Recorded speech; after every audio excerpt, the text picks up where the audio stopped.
Don't need an echo chamber, just some good time. Need some good spoken words, don't need no echo chamber.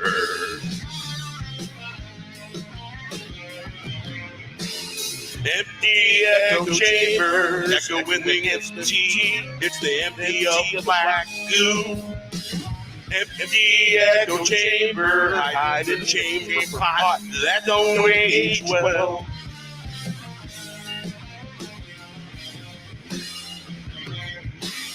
Got fake snakes rolling out the echo chamber. The only harmful giant stepping on everyone's toes. It just goes into an echo chamber. That old fire is weak. I got fire, talk out the side of your mouth. You speak in fancy ways, but I've got your number here. You think you can outfox the fox? You think you can outfox the fox? I got news for you. I see through you. I don't have time for that, no. Time won't run on empty echo chambers.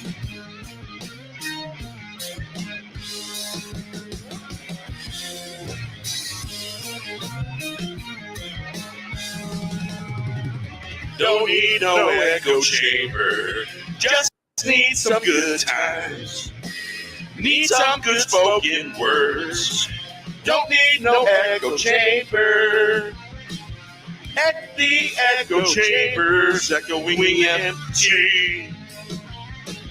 It's the empty of black goo. Empty echo chamber, hide in the chamber that don't age well.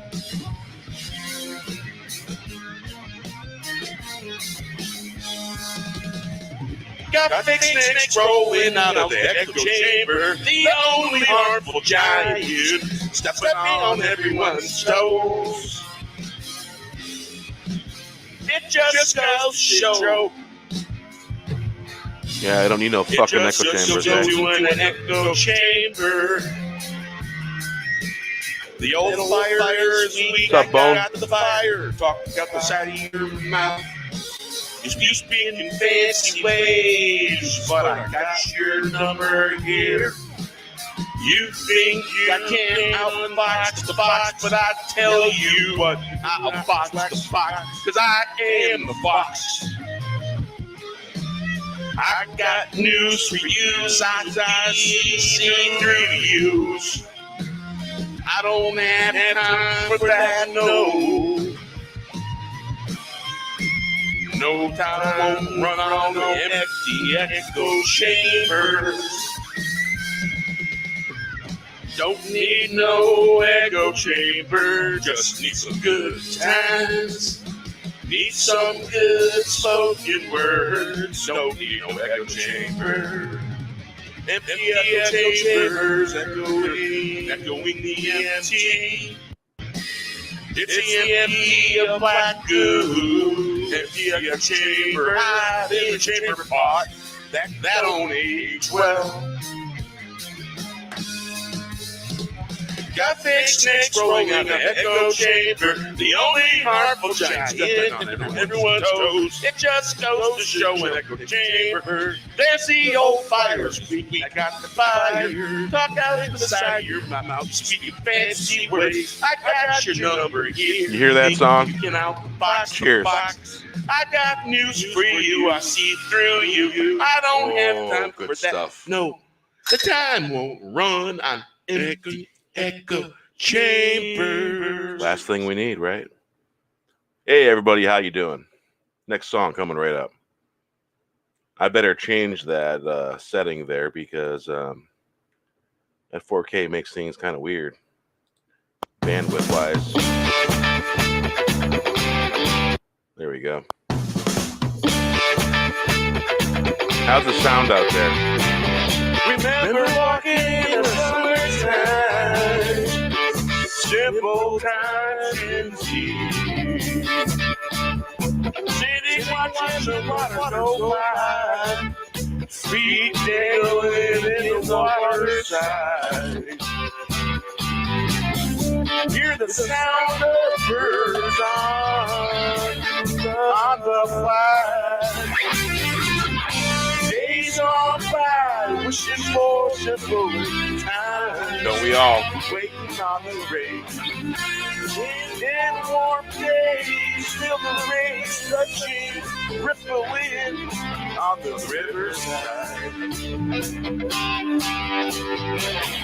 Do you remember summertime, rain and mist in the air, laughter in the air? Yeah, solo show because, people just, not showing up. Show goes on. What can I say? We dared, we rebelled. I may or may not be a little buzzed. Maybe not. Who knows? Summertime, rain and mist in the air, laughter in the air.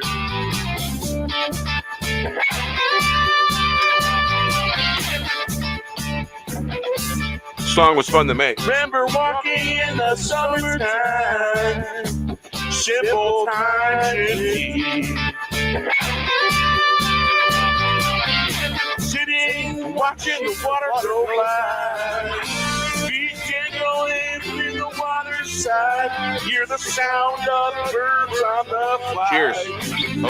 Days gone by, wishing for the simpler times. Waiting on the rain. In warm days, feel the rain touching, rippling on the riverside.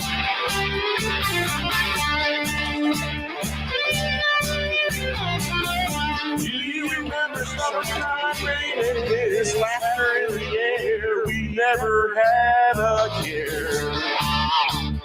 We dared, we rebelled, we never had a care. Summertime rain and mist, laughter in the air. Remember walking in the summertime, simpler times indeed.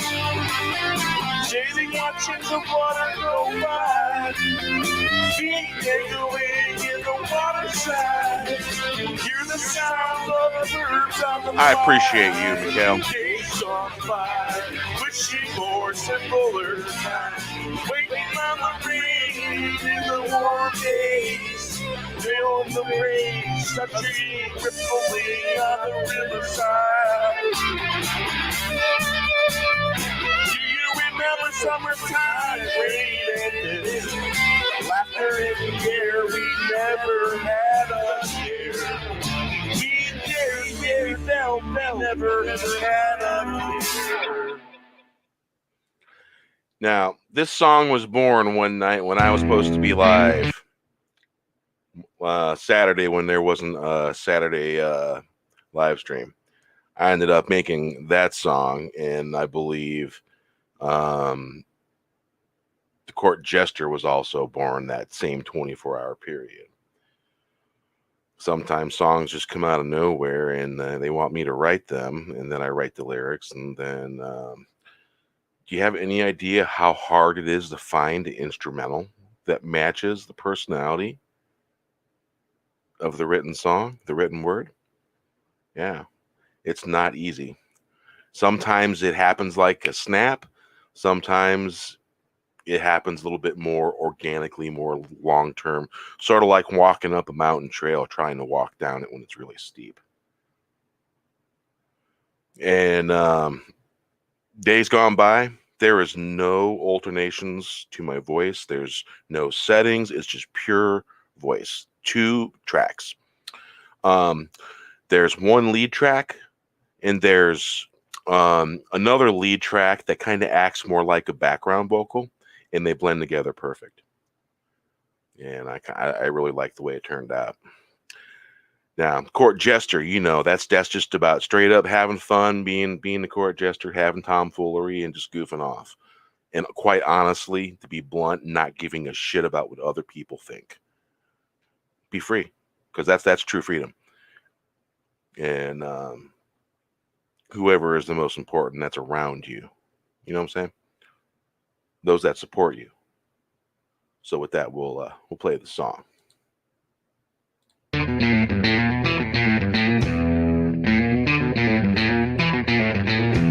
I'm a court jester just looking for a laugh. Maybe laughing at you. Just wanna be free in thought. Nothing works the way it's supposed to. But it all turns out right in the end. I'm here till the end. And I won't shut up. Put up, rock it out. Sometimes you walk through the darkness before you see the light. I'm just a court jester, fire from the North Star. A day late and a dollar short.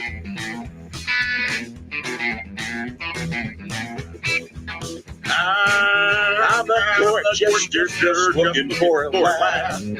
Maybe laughing at you. Just wanna be free and thought. Nothing works the way it's supposed to.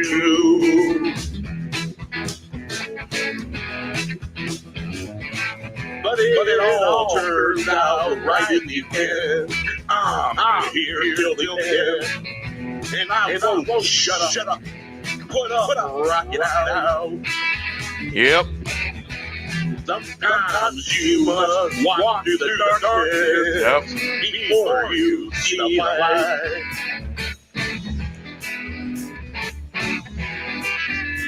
I'm just a court jester, fire from the North Star. A day late and a dollar short. That North Star guides you home.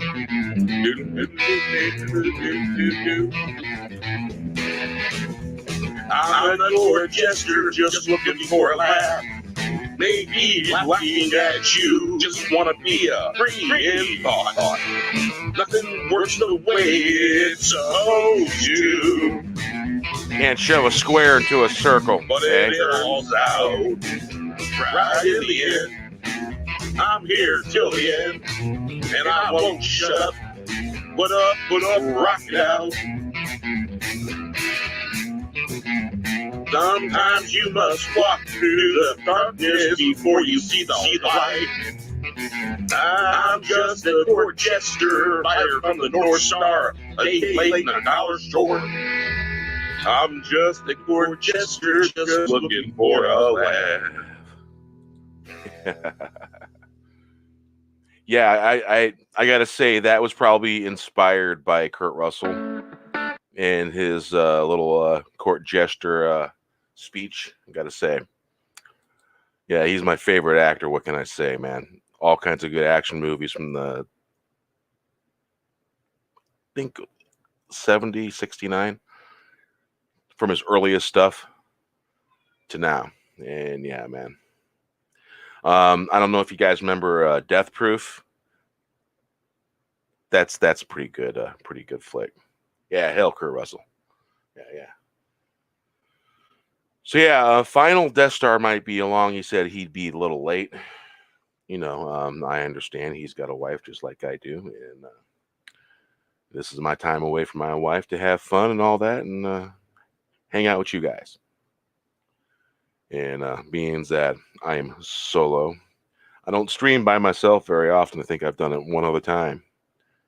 But I think I've had enough cognac and all that. And so, yeah, hail FDS.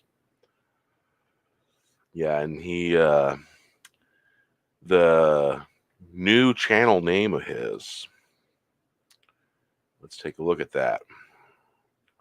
Because you'll find that in the info below. Because everybody that I stream with or ever helped promote is down there. You'll find their links down there. Let's see. Enter the Unfamiliar is his new channel name. FinalDeathStar presents Enter the Familiar. Good stuff, man. Good stuff. I was listening the other night. Hey, I got ADHD, and sometimes I am doing 3 different things at once because of my attention span. I can actually pay attention to 3 things at once, and sometimes I do 3 things at once. I try not to do that all the time because you know what that'll do? That'll drive you nuts. It'll make you go crazy. So you got to take breaks.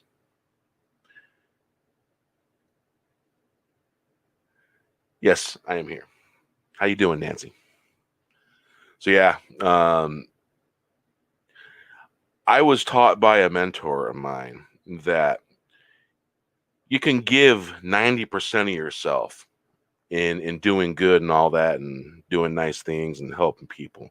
But he always told me, save that last 10% for yourself. Never give that away. And because you know what happens, you use up that last 10%, you got nothing left to give. So you always got to make sure you save a little bit for yourself. Never hurts. Wise man he was. So which song shall we play next? In the Morning Light, what do you think? Any requests out there? Yes, Holiday was good and lots of rain, and the kids had their toys and they were happy. I got a fiber optic Christmas tree this year. The little tips light up, and it's got the little lights that are already included on it. And the star that I had for the topper, it had Santa Claus and reindeer that go round and round around the star. Kind of cool. Kind of cool.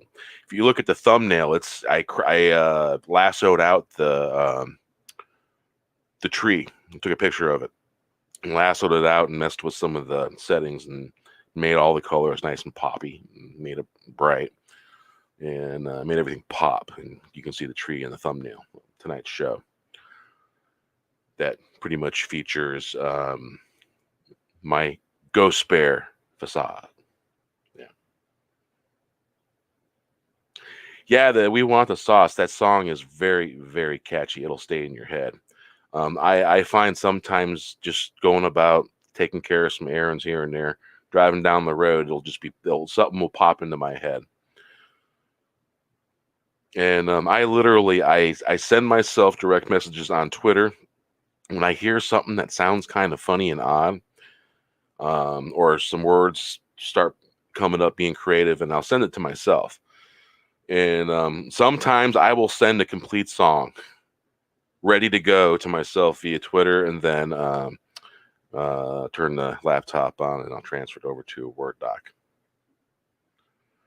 But there's a lot of darkness going on out there in the world, and quite frankly, I don't know about you, but I'm sick of it. I'm tired of it. And so my answer was these songs. So there's 34 songs on here that I've done, and that was my answer. A little bit of light to put back into the world. And with that, we'll play the song, talking about light.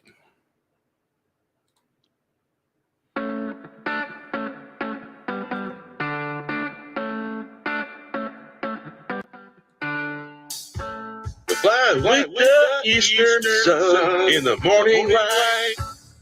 A surf beating the sand in the wind, whirling around, flying through the sands of time. Surf beating the sand in the wind, whirling around, flying through the sands of time. Flying through the sands of time, in the sands of time. Walking with me in time. We will figure all this out. We will figure all this out. Salute. Fly with the eastern sun in the morning light. Surf beating the sand in the wind, whirling around, flying through the sands of time. Surf beating the sand. Fully reloaded.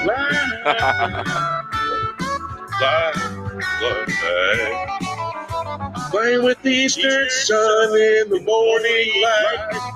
Surf beating the sand in the wind. whirling around, flying through the sands of time. Surf beating the sand.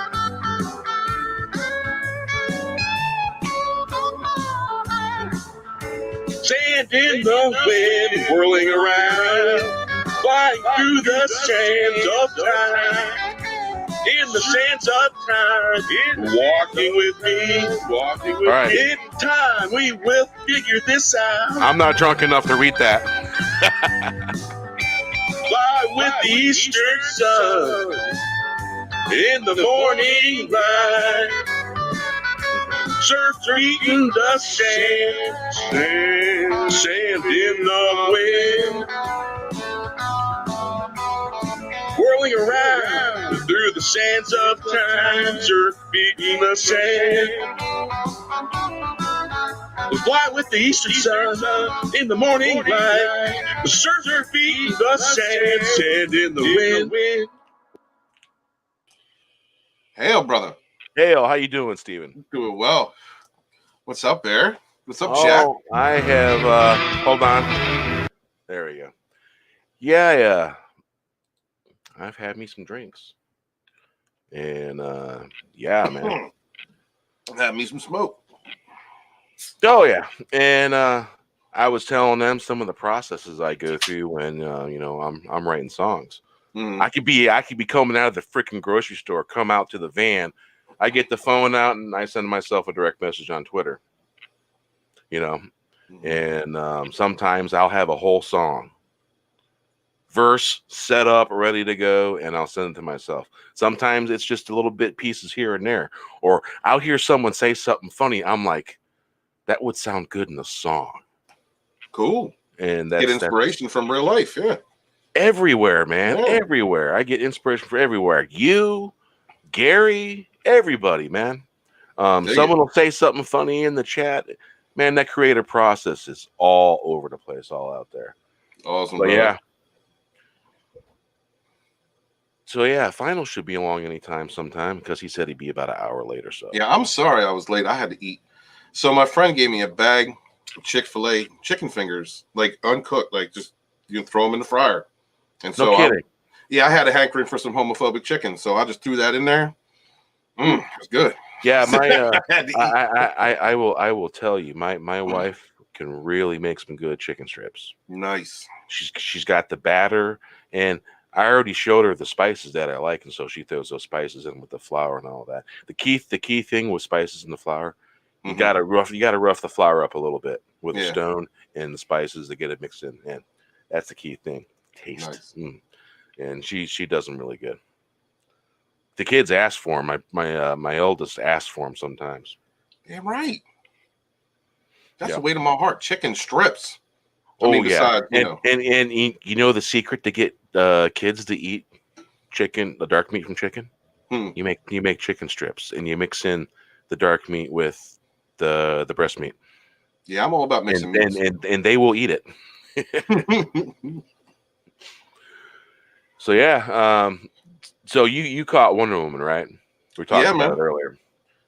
Yeah, man, I kind of made that correlation between the long, drawn out kind of intro into Kirk in Star Trek 3, and how he was really distracted by one, he was about to be a certain age, 45, 50, whatever he was playing, and he was almost like bored and acting like he was bored with it, and really got space sadness or something. And it really felt like it was being drawn out. It mirrored that in Wonder Woman, and he was in that and he was in this, and similarities, and makes me wonder how many people were writers and all that, and that are so many.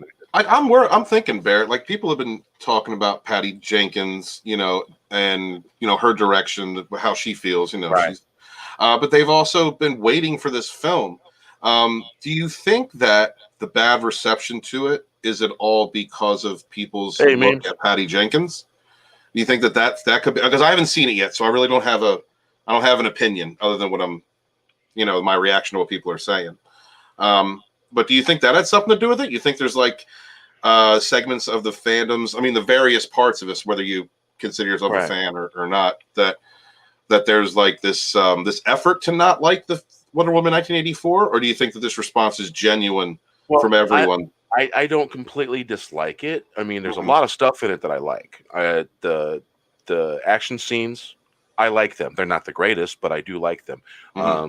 It's like the armored action scene with the armored cars. You know, it was a reminiscent of Indiana Jones and Fast and Furious because of their connection with other franchises, because of Fast and Furious, and you know, I that was kind of cool, and it wasn't too member-berry like. And there were some scenes that I liked, but I thought that the pace in the beginning just took a really long time to get to the punchline. Oh, TT says something interesting. Do you think people's expectations after the first Wonder Woman might have been too high? You know, that's a good possibility, man. What was the name of the director, Zack Snyder, of that one?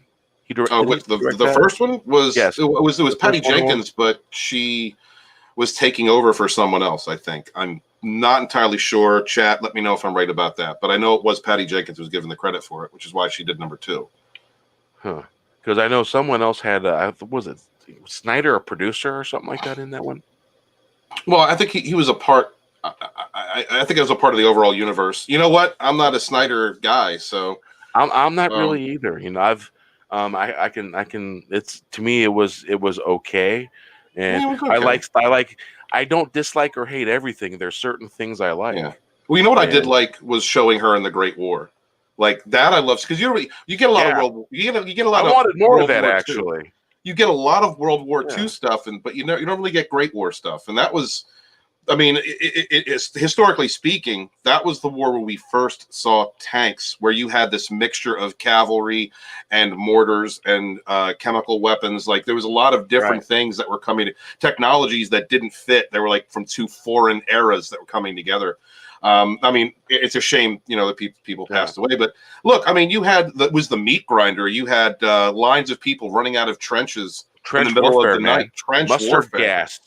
Right, you had to be ready at the second to get that gas mask on, man. Yeah, that's a scary time in history. Both of them, both respectively, but for kind of different reasons. So I mean, I did like about Wonder Woman, the first one. I liked seeing that. But I don't know. My expectations for the next one were kind of like, you know, I'm a fan of oh God, what's the name of that show? The Netflix show with the kids. Damn it! It's set in the 80s. The Mutants. No. Damn it! I can't think of it. But I'm a fan of like that era. You know, because I was kid. You know, Bear. We were kids then. We were little kids in that era. You know, so I was looking forward to seeing that. But when I found out that, you know, Pedro Pascal, with the comments he made, and this is a shame because when actors and directors and people make stupid comments, it takes away from my enjoyment of things that they do. So I wasn't excited to see Pedro Pascal. And then, you know, they were telling us about this Trump allegory, and I'm not excited. I don't want to see that. I don't care about that. Right. But it seems like my biggest gripe at the time was Cheetah, was the way Cheetah looked. That was my biggest gripe. Stranger Things. Thank you. Stranger Things. Yeah. Okay. I'm a big fan. Can't remember the name of it. And so, that's what I was looking forward to. But like, I wasn't excited. I wasn't super excited for it. I seen a Florida Maquis video, and he talked about the new Wonder Woman movie and the George Orwell 1984 book. There was also a movie too. Yeah, and he made some comparisons in it. Really? And he's, you know, he's former military intelligence from the Navy, I do believe, and so he's got a lot of experience, and he remembered detail wise some of the things that went on in '84, like us almost getting in the war with the Soviet Union at the time. That was a real close thing. Soviet sub had collided with the USS Kitty Hawk. And he had mentioned that in his video. He just put it out, and he talked about the Wonder Woman movie, and I kind of agreed what he said. They got some things wrong about what was happening in the era that was going on in '84. Shit, man, I was a freaking teenager, man, and there was a lot of stuff going on, and they got some things wrong. In remember from 88 to 89, it was that me, that drive. And it wasn't really happening in 84. It was Van Halen, 1984, stuff like that was going on. There was a whole bunch of other things going on. And it was a different time. Definitely was different time. I remember 84 year. That was freaking off the hook. Yeah, that year was off the hook, man. 1984 was one hell of a time to be alive if you were a metalhead and you were a partier. Telling you. Well, I had the older kids telling me about that stuff. Well, I had the older guys telling me that I could out-drink them any day of the week, and I was just as big as them. The 80s was different. The 80s was just built different. Yeah, the older guys looked out for the younger guys, man. Yeah, it's back when cruising was the thing, you know. All the muscle cars cruising up and down the strip, you know. Cool times. Lots of boobs. Lots of boobs. They respected breasts in the 80s. Oh, don't forget the big hair, man. The big hair. Big hair, big poodle head, the big poodle. Remember that? That's how it ended with the bangs, the poodle bangs. Yeah. So they got some things a little inaccurate in how things were in 84. They could have done some research and looked into it. All right, now this is the most important part. Did they rep the fanny pack? I'd say they represented that pretty accurate. They represented the fanny pack. Okay, yeah, that's 80s too. I found that scene amusing. It was funny. It literally was. I thought that was funny, and I don't remember that particular scene being that long. If they would have kept some of the other romantic stuff a little bit more briefer, because we know their history, we already know that they're freaking soulmates. They're in love, and they love each other massively. And we already knew that, so they didn't really have to go into that. We already knew she missed him. Okay. Is he gone by the end? Is he dead now, or is he back, or what's going on? He died. He died in a. Oh, spoilers, y'all! in the first movie, he died in a crash. Right, he had to. Because how you going to explain Wonder Woman running around with a 80-something-year-old dude? I don't know how you're going to explain that. I wouldn't want to see that. I mean, that'd be beautiful. That'd be beautiful. You know, hey, I still love this man. His sack is wrinkled, hanging down to his knees. Like, I get that, but it wouldn't be good. I don't know if it would translate well on film. Hey, talk to them real quick, Steve, and I got to get a couple toys out for my youngin. All right, great. Yeah. I'm gonna talk to the chat real quick. What's going on, chat? How are you, Keck44? Hail, brother. Love seeing you, man. RR V Star. It's good to see all you guys. I can't control the chat, so I can't go up and back, up and down. It's 1984. I was 12. And yeah, it was badass party in the clubs in Hollywood. Damn, well, I wasn't 1984. You were 21. I'm sorry, I read that backwards. I can't even read. 21. Man, you had a great time. I'll bet a great time. I'm sure that was just a wonderful time to be partying in the 80s from all the movies I've seen. I loved it just being a kid. Let's see, 1984. I was, oh my God, let's see, I was seven years old. That's how old I wasn't partying, but my parents were partiers. I'm a child of the 80s, so my parents were the teenagers of the 70s. So I saw a lot of stuff. That children and youth services of today would snatch kids out of home for. Let's see, shoot big hair was the best thing about big hair. You can Big Ken of Aquanet. Oh, Aquanet, I remember that. Woke up with perfect hair. That's crazy. TTC said, I could be wrong, but I thought fanny packs were late 80s, early 90s. I mean, I remember my dad for the longest time with a fanny pack. And he was one of them people that didn't want to give it up. He didn't want to, he refused to give up the fanny pack well beyond the time it was cool. I had a fanny pack. See, everybody had a fanny pack. It was black and it blended in and you couldn't see it. I had a fanny pack. I was a kid. Everybody had a fanny pack. Yeah. Let's see. Carried your goodies in there. Steven got a survey from Indiegogo. All positive sent in. Oh, thank you. A survey from Indiegogo. I had no idea they sent those out. Thank you, Larry. I didn't know that either. Hell. Well, I mean, it's good, though. It's good for consumer control. That's a good thing to have. Yeah, I'm just saying hail to the chat. Hail, heck. Hail, CJ. Hail, CJ. What's up, CJ? Dude, hold on. I'm sorry, 1 second. CJ, that the other day when all that stuff was going on Twitter, like I'm over that. But when all that was going on and you put out that scene from Wolf of Wall Street, that was so perfect. That was so perfect. Because you're right.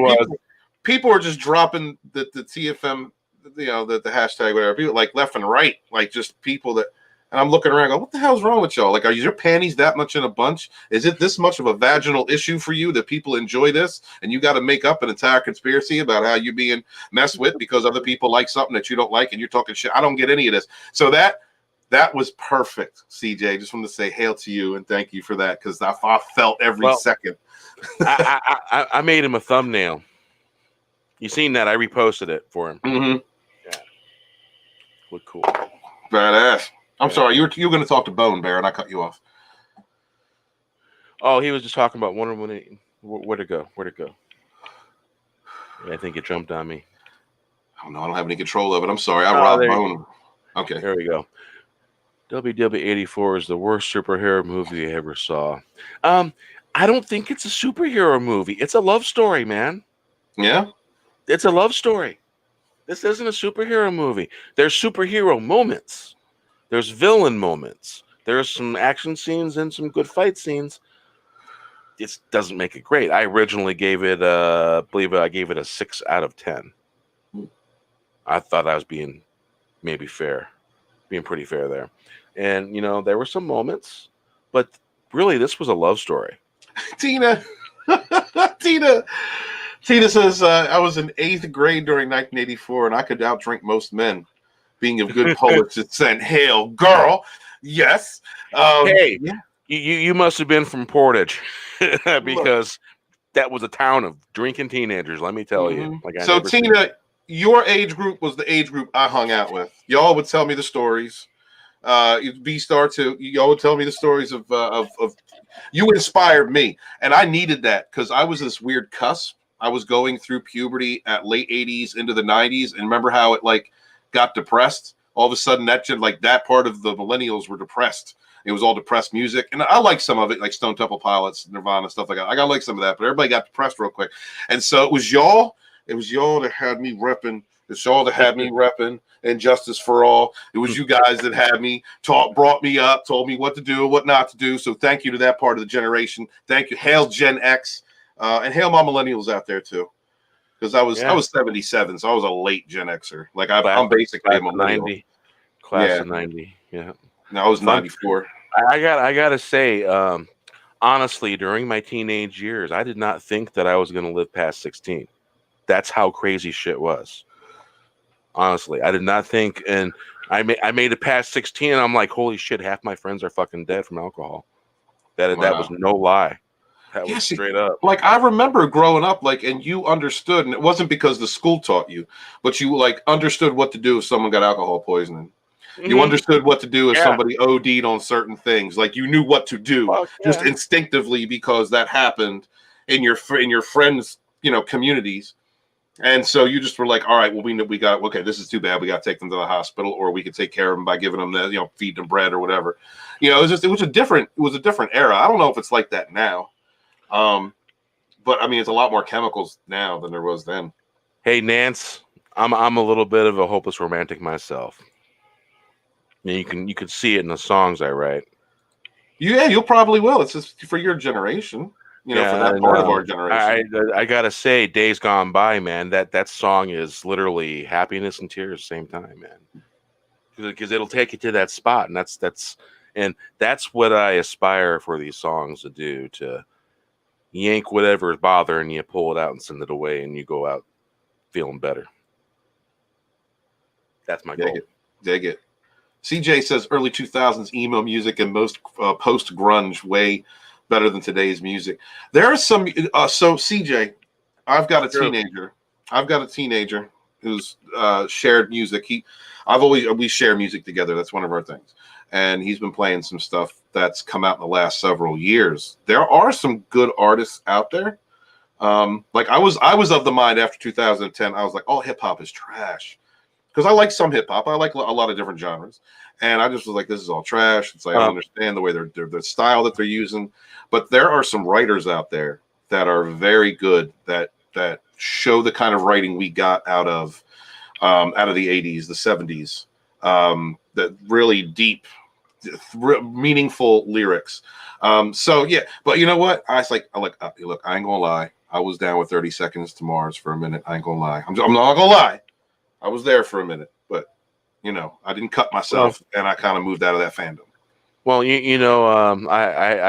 I liked that that gangster rap, and that's where I was at when it came to rap, and in the early '80s, the warrior music, real hardcore rap, hard, pop locking and breaking and stuff like that, Well, the thing about the 80s hip hop, though, Bear, is that if you look at, okay, I'm not saying 90s artists weren't good, but it went a lot more derogatory, just intentionally derogatory, especially a lot of use of the N-word.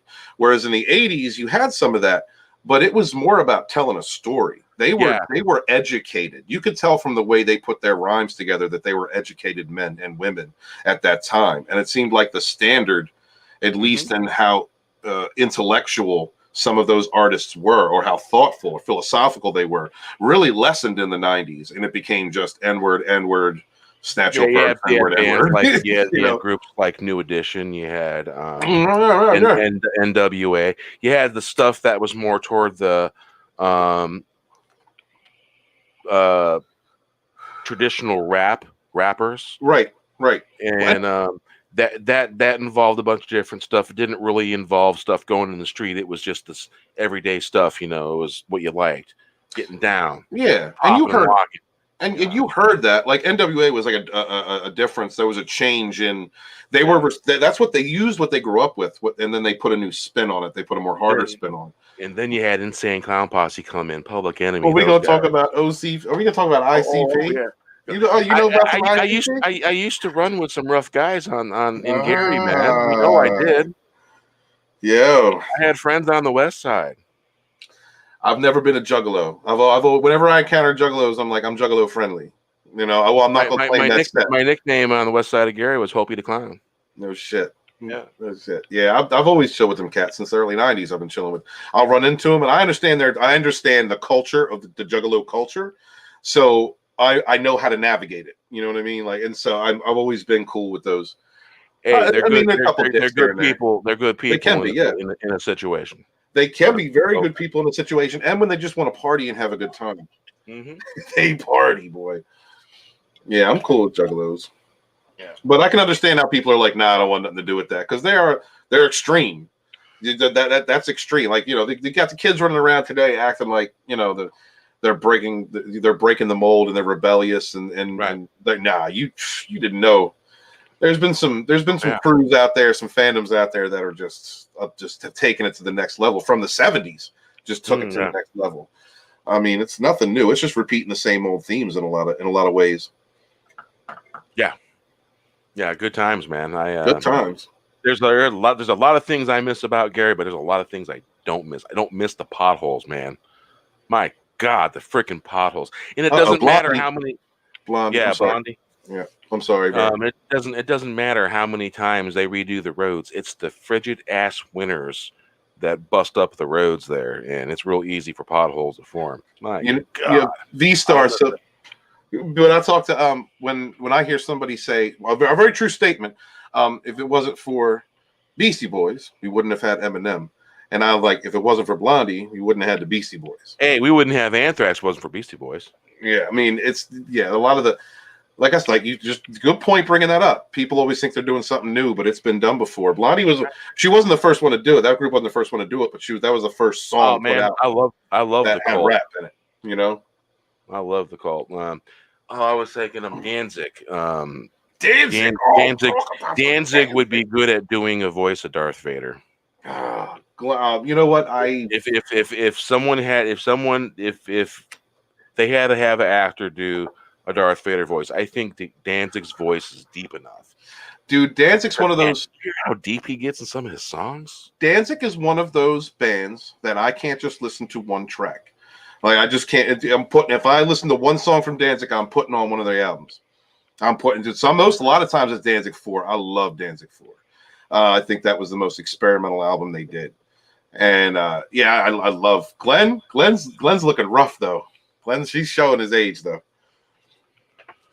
Yeah, there's something to be said for the mixture, and there's a lot of musicians who get involved in it. Cigarettes, whiskey, and cocaine. Those three things mixed together is really detrimental on your age. It'll age you fast. RR is talking my language right now. He said I was G&R. Hail, Guns N' Roses, Metallica, Motley Crue, Poison, Floyd, Zeppelin, and The Dead. I listened to every one of them. Every one of them, man. I've been to 42 Grateful Dead shows. Here we go. You just got him started. Just tell him, Bear. Yeah, I've been to seven further shows. I think I've been to probably 6 further festival events ran by the boys that were left from the Grateful Dead after Jerry passed. Damn, I missed what Michael Wolf said. Oh, he was talking about the Cult. That's what you responded to him.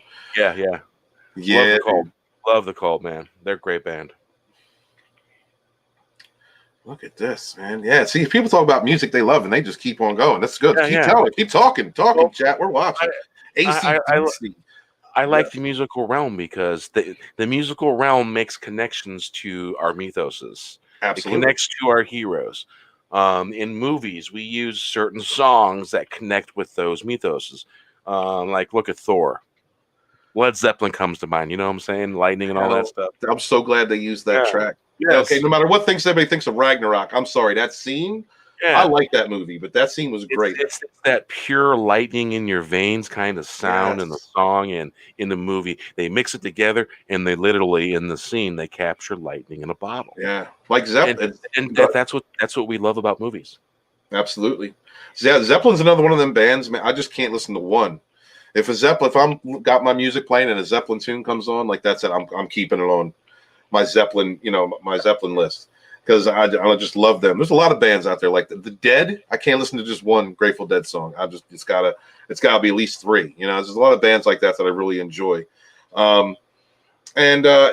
Music is such an important part of it's an indicator of where you came from too, of what you really love, what you grow up in. I mean, I have no doubt, like someone like Justin Proper who listens to Van Halen. We got him into Van Halen a year and a half ago, and he started listening to it, loved it, kept going from the first album on, even for the Roth, Hagar, all the way up. And he loves it. He loves it, and I'm glad he loves it. And it means something to him, but it means something more, I think, to people who live through the era. I'm not hating on anyone who loves anything. I'm just saying that I think it's just a difference. It means something to them teenagers, to them kids, or if you're in your 20s and you're going out to the club when you hear something. I was at the Wawa. I was at a store today, and this club song came on from, I don't know, for 14 years ago, and she just started snapping. Hey. It's my jam, and I'm just like, I understand that feeling. You want to know an off the wall artist that I like? Anne-Marie. Female singer, Anne-Marie, female singer, man. She had this one catchy song, man. Oh my God, it's stuck in my head. It would not get out. Yeah, her name's Anne-Marie. She's either African American, Puerto Rican mix, or both, or one or the other. Beautiful, man, and she sing like an angel, man. I'm telling you, beautiful, dude. Yeah, beautiful. Look at all we got: Megadeth, Def Leppard. Gotta have some Def Leppard. Airborne, Twisted Sister. Oh, dude, I can't. Okay, I'll admit there's only one album of Twisted Sister that I listen to, and I know the whole album. Like, but I love that album. There's a couple of artists like that, where it's like I know one album really well, and I love that album, but I don't like their whole collection. You know who's got a real interesting collection of music, and I didn't realize this till my stepmom made me. Is the Bee Gees. The Bee Gees are so talented, and people always think of Staying Alive. Like, no, that was their new shit at the time. My dad had all their vinyl after it. They just that's a band that tried something kind of like Queen, where they just did different things.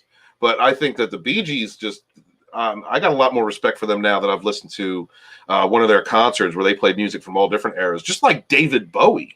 That's another one. David Bowie was you could listen to one album and another album and think it was two different people if it wasn't the same singer, because the styles are so completely different.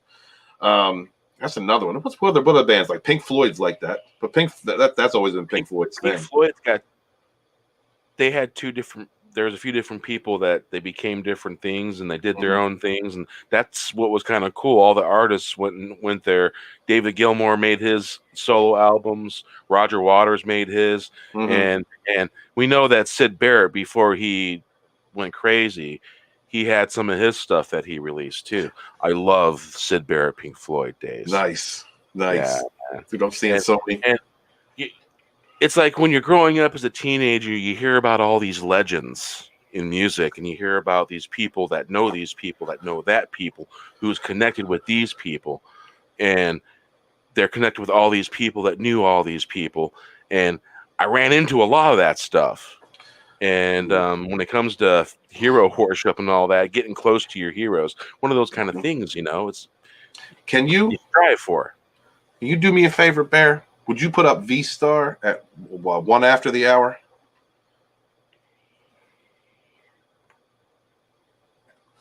You see it? It says, what about some Aerosmith? Queen saw them. No, up a little bit. Five back. I got to address this. I have to address this straight up because V-Star is absolutely correct. What about some Aerosmith? Man. Lost my virginity to some Aerosmith.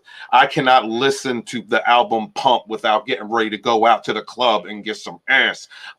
Get a Grip. Get a Grip was an album that was so great. The shit broke on me once. I lost it twice. The first thing my favorite album's Rocks. It's the first thing I ever pickpocketed. I love. You familiar with the Rocks album? Oh, dude, man, look, you'll go back. I listen to Ragdoll. I'm like, yeah, okay. My love for Pump, with Aerosmith Pump, which was the first Aerosmith album that I ever owned, and subsequently the first one I ever banged to, made me go back and look at the rest of their catalog, and I fell in love with everything Kings and Queens, just all of their older stuff. Shout out to loving it. You're goddamn right. FINE fine. Just getting ready to get in it, dude. That is an album that will get you ready to screw. Except for Janie Got a Gun. That was like they took a left turn with Janie Got a Gun. Like that song don't fit. I love it, but that song should not have been on that album. But you gotta admit that song worked good on a slow dance. It was no. I'm sorry. It's a song about funny stuff. Like I don't want to. Okay, that whole album is sexy to me, and I understand what they were trying to do. Like I understand they were trying to make a point of this is a sexy band, but look, this is the kind of the darker reality of where it can be taken within the context of the album. Hypersexualization. It's what it was, but it just didn't fit for me. It's the only song. Like I still love it. I'll play it. I'll play the whole damn. I love the whole thing. Get a Grip to me is that is my album. That's my era. Get a Grip is everything that I was at the time, and every time I listen to it, it takes me back to that part of my life. So yeah, shout out to Aerosmith. I just wanted to mention that. And Phil Collins, Phil Collins. Oh yeah, Phil Collins, Genesis. Yes, man. Yes. Genesis. That was probably the what is it? Superman's in the title. Genesis song. And they have the puppets and got Superman and Reagan and the puppets in the video. Yeah. Yes. They'll do Genesis song, man. And it's back when Phil Collins was still in Genesis. Peter Gabriel and man. Old Peter. Now I know people that are fans of old Peter Gabriel and Peter Gabriel Genesis, and I understand why. He was very different. I just wasn't into. I don't know the name of that style of music, but I just wasn't into that. I like the post cocaine Peter Gabriel. That's the Peter Gabriel I really like. A lot of good music back then. Oh, I saw RR mention Rat. Hail to you, sir. Absolutely. Rat. Like all of my those are the dudes, the older dudes that I knew. That you remember what year the lead singer from Quiet Riot died? It was my friend got to see him, and she actually got to touch him. She got to touch it, huh? She was front stage on her friend's shoulders. No, she was in the front. She was in the front row, and he was near the front of the stage, and she was on her friend's shoulders, and she got to touch him. That was what she relayed to me. But not too long after that, he passed away. V-Star, I dig it. You never lived unless you effed on a glass elevator. Damn. Wow. Look. That's a little too transparent for my likes. Girl, no, that's perfect. That's you're in my circle now. You dig it. Hell yeah. Oh man. So many good artists. Hail to y'all. I didn't catch every single. I was reading the whole chat. You guys are shouting out the bands you love, and I'm seeing a lot of good people out there. So, what did he say? Floyd had 3 phases: Skandalous with Sid at the helm, Waters' years, which focused on his childhood in Britain after World War II, and Dave Gilmour, which was more instrumental. I love all 3 of those eras. I wish that the Division Bell hadn't have been the last album. I think there was still more left in them. But as a closing album, it's kind of fitting. I really enjoy that. And it's funny enough, Dark Side of the Moon was the first Pink Floyd album I ever got into. And that's because my dad had these new special things, these really expensive things called CDs when I was a kid, and a realist machine called a CD player. It was so up to date. It was, and that's one of the albums he had. He had that. He had Alice Cooper's $1 Billion Babies, and that's a great song. And the Beatles' Sgt. Pepper Lonely Hearts Club Band. Oh my God! And those 3 albums were I was an 11-year-old. When I was 11, those were my 3 albums I listened to all the time. The next album that I got from them was not The Wall, but it was Division Bell. Like, I got the latest album that had come out, the Division Bell, which ended up being their last, their last proper one. But yeah, and then that was another thing where I got to go back and explore all these different eras of Pink Floyd. Had a great time doing it. Good times. Shine On You Crazy, Shine On You Crazy Diamond is so good. Look, The Wall is, every time I'm going through a breakup, there are 2 albums I go to, and that is The Wall and Division Bell. Yeah, I love them. Did you know that there was a special version of The Wall on vinyl that came out? It was produced in Japan. It was a special type of vinyl, and my dad got a hold of a copy. They were kind of hard to get, and we had a place called Hegwish Records. It was out out past Maryville on 30. And it was one of the few places that you could go to and get good rock and roll and vinyl, cassette tape. CD started trickling in back in the early days. And if there was something rare that you wanted that you couldn't get anywhere else, you could get it there. That Japanese vinyl, The Wall. And nice. They sounded beautiful. It sounded awesome. I had a bunch of vinyl that was destroyed in a fire. I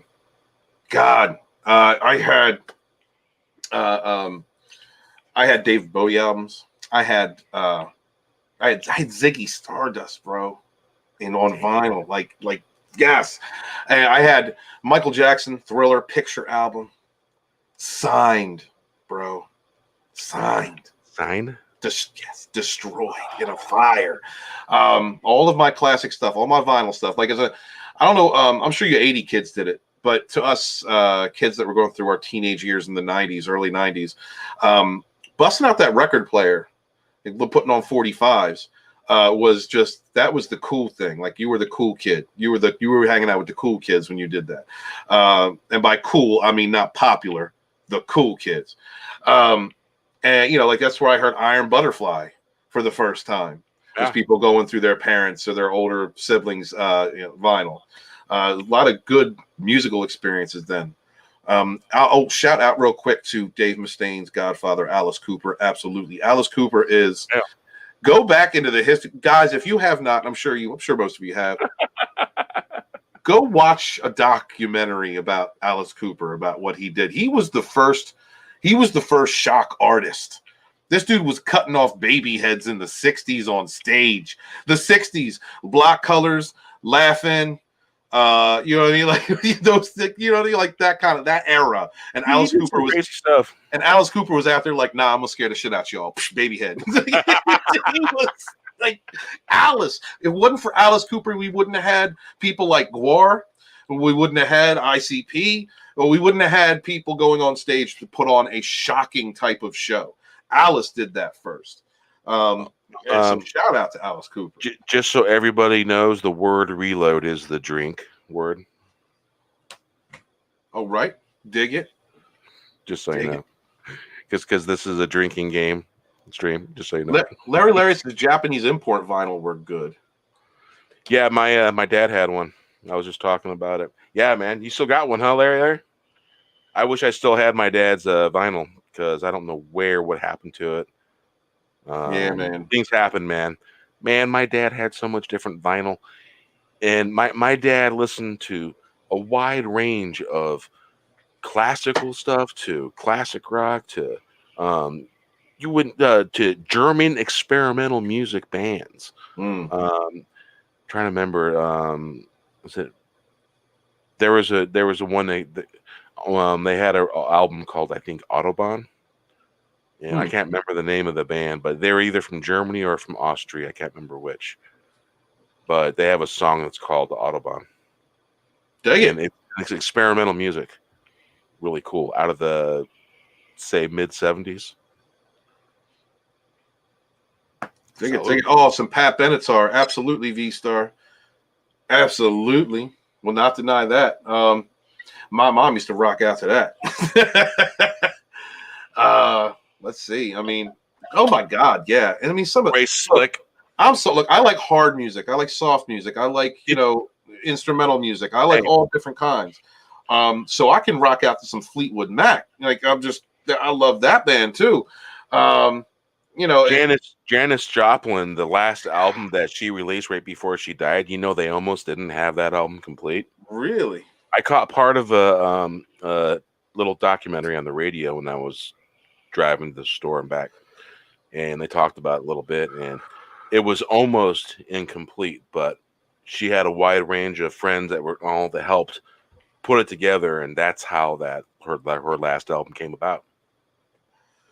Nice. Or I still have The Wall on vinyl, bro. Yeah. Would you do everyone, if it's not out there already, a great favor of recording? I love hearing recording. There's something about vinyl, and when you listen to music on it, and when you listen, if you got a diamond tip for your record player. Oh, I didn't know that. Diamond tip. Yeah, they make them.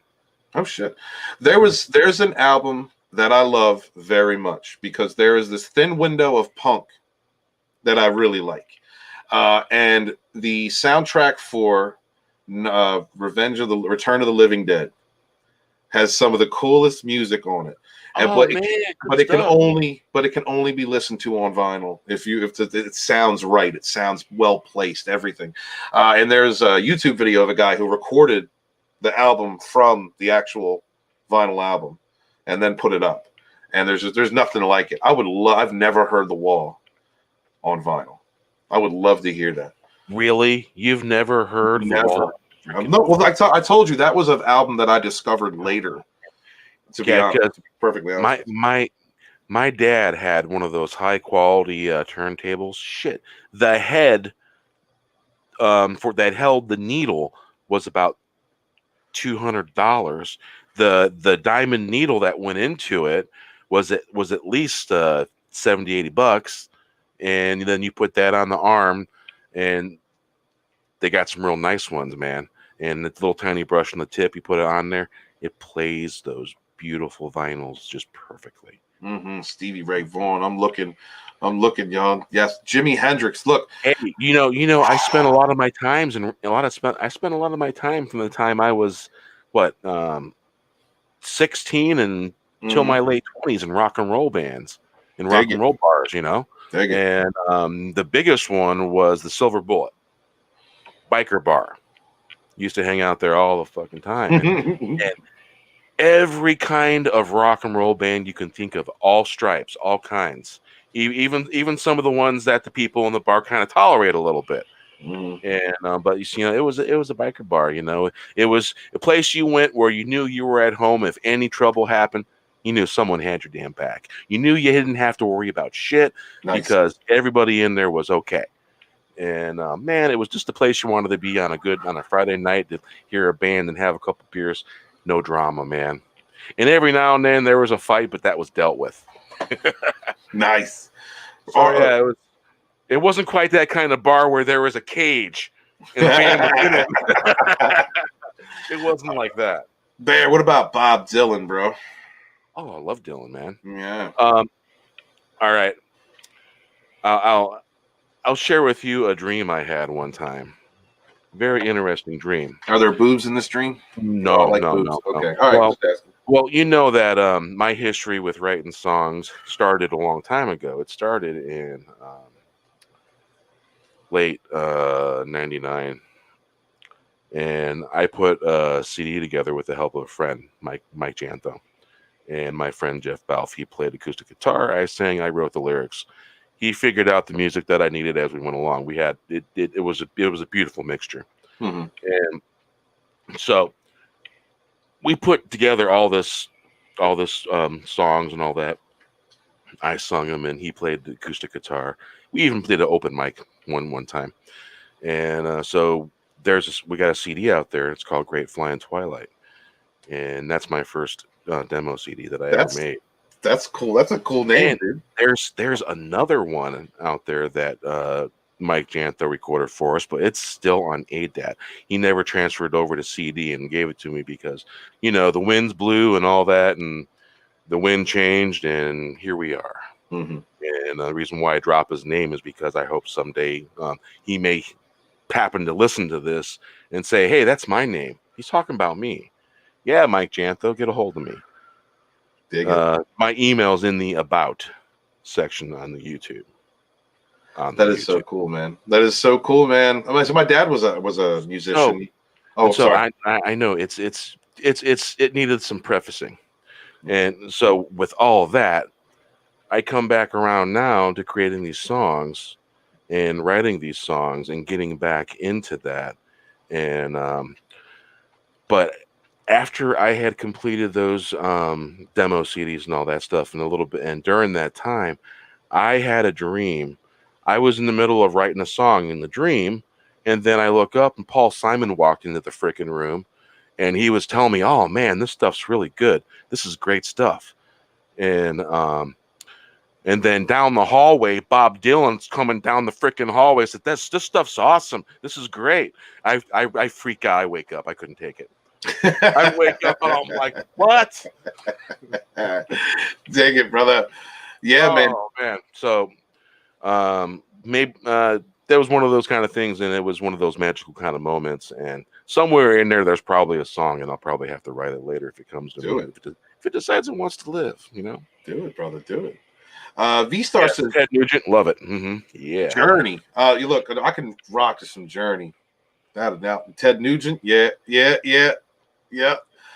What else we got? Eurythmics had decent sound, but it wasn't exactly what I would call hardcore rock and roll. They had their own thing going on, their own sound. Stevie Ray Vaughan, Black Sabbath, absolutely. ZZ Top, bro, that was cool to me. James Gang Rides Again. God damn.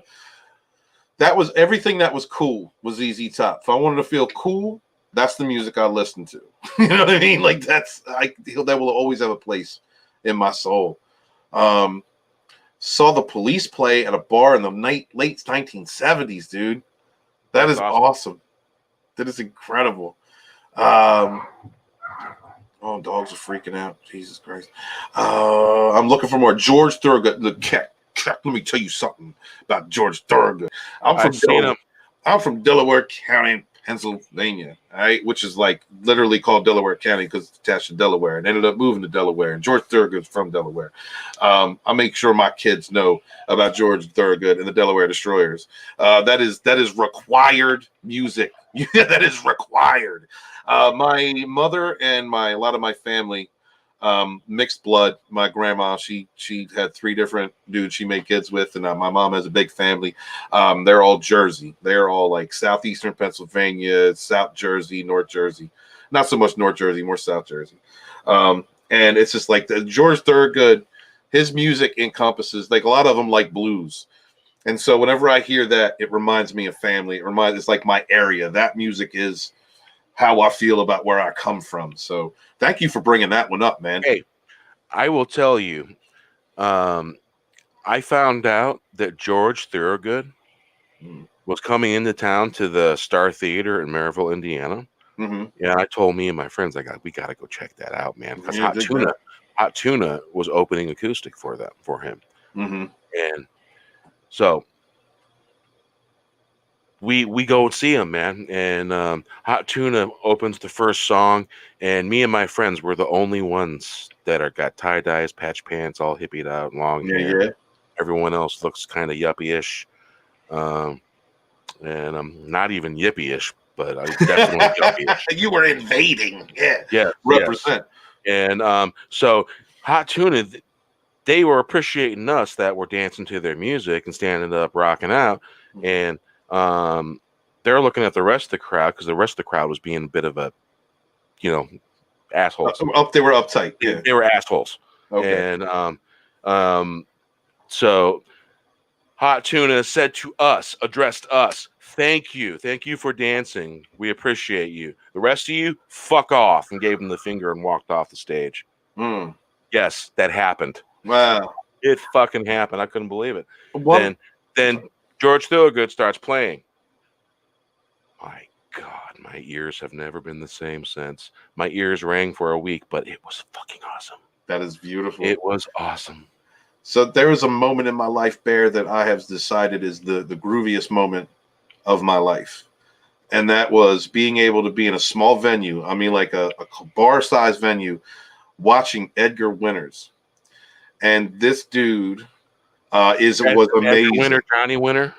No, it was just Edgar. He was amazing. He played so many different instruments. I'm a fan. I had never known about this dude, to be quite honest with you. My mom said, "Hey, look, Edgar Winter is coming to this place. You want to come with me?" And I never heard her that excited. And I was like, "Yeah, I'll go with you. Cool, because I like sharing music with her. With my mom, she's a '70s kid, and so or '70s teen." And so, we went, and I had no idea really who this cat was. I was going through my metalhead phase. And I was just simply amazed as the son of musicians. My mom's a drummer, my dad's a guitarist and a bassist. Dude, he shredded instruments, many, keyboard, saxophone, anything you would think of that he had up there. He was going to play, and it was one of the coolest. And like I said, there was like maybe 40 people.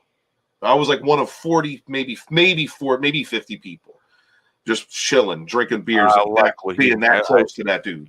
I like what he can do with a guitar, man. I like what his brother can do with the guitar. His brother is the same way. They can play any instrument practically. Yeah, man. That was awesome. That was so I'm glad you brought that was Edgar, right? Edgar? Yeah. Well, yeah, but Edgar. But it was honest. I appreciate their band. They had a band. I almost want to say the Edgar and Johnny Winter group. Yeah, something to that effect. Like I said, what the thing was is that I remember leaving, and at the time thinking to myself, because my mom was just steady talking about all that stuff I should probably know because she was talking about it with me. But feeling like I robbed somebody of a moment. I was like, there has to be fans of this dude somewhere that didn't know he was going to be here, that like should have been here, that know his material. So I've always appreciated it for what it was, because it was like seeing a real music. I've been around musicians my whole life. I know that there's kind of a difference between people who really have to put a lot of work into it. Not that they can't become great at their craft, but they got to put a lot of work into it. And then there's people that can just pick up an instrument and just play it. And then there are those people that are just musical, that can pick up anything and just begin to play with it, and then just eventually learn how to use it. And he's one of those dudes. That's a rare talent. That's the way I saw it. So the grooviest moment of my life. Yeah, musicians that can play anything. That is one of those kind of talents of all talents, man. It's amazing. Have you ever seen Bob Marley or Ziggy Marley and the Wailers? No, I have not. In, I believe it was 2004, me and friends of mine went up to Auburn Hills, Michigan, and went to Pine Knob. It's not called Pine Knob no more, but they call it something else, some stupid corporate name. Why would they call it that? Is it like changing this one place that used to be called Beaver College around my way? And we loved the girls at Beaver College. They changed it to some cell phone company name or something like that, some stupid shit. But it was known as Pine Knob. Beautiful place, trees, surrounded by trees, beautiful. Amphitheater, about half the size of Alpine Valley in East Troy, Wisconsin, and I'm just sitting there grooving to Ziggy Marley and the frickin' Wailers, man. Mm-hmm. And they played a pretty good, decent sized set, and almost like a set and a half almost. And so I'm sitting there grooving. I'm on the sidewalk at the rail between the lawn seating and the main seating, and I'm looking to my left, and I noticed that it's Mark Horan.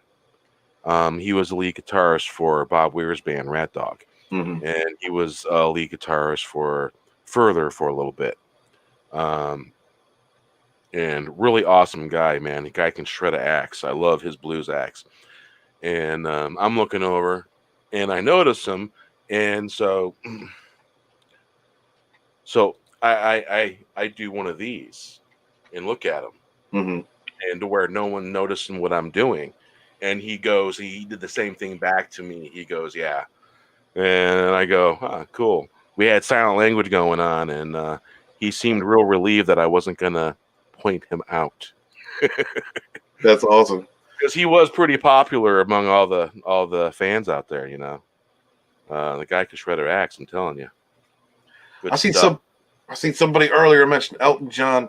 Elton John was the first, and it was Benny the Jets. That's the song that a friend shared with me, and she eventually became my girlfriend later in life. But she liked Elton John. She's a little bit older than me, and we were just she introduced me to him, and so I love Elton. I love that era of his music. And I explored all the different eras of Elton John and stayed with him. You know, paid attention to him in the later years because of that.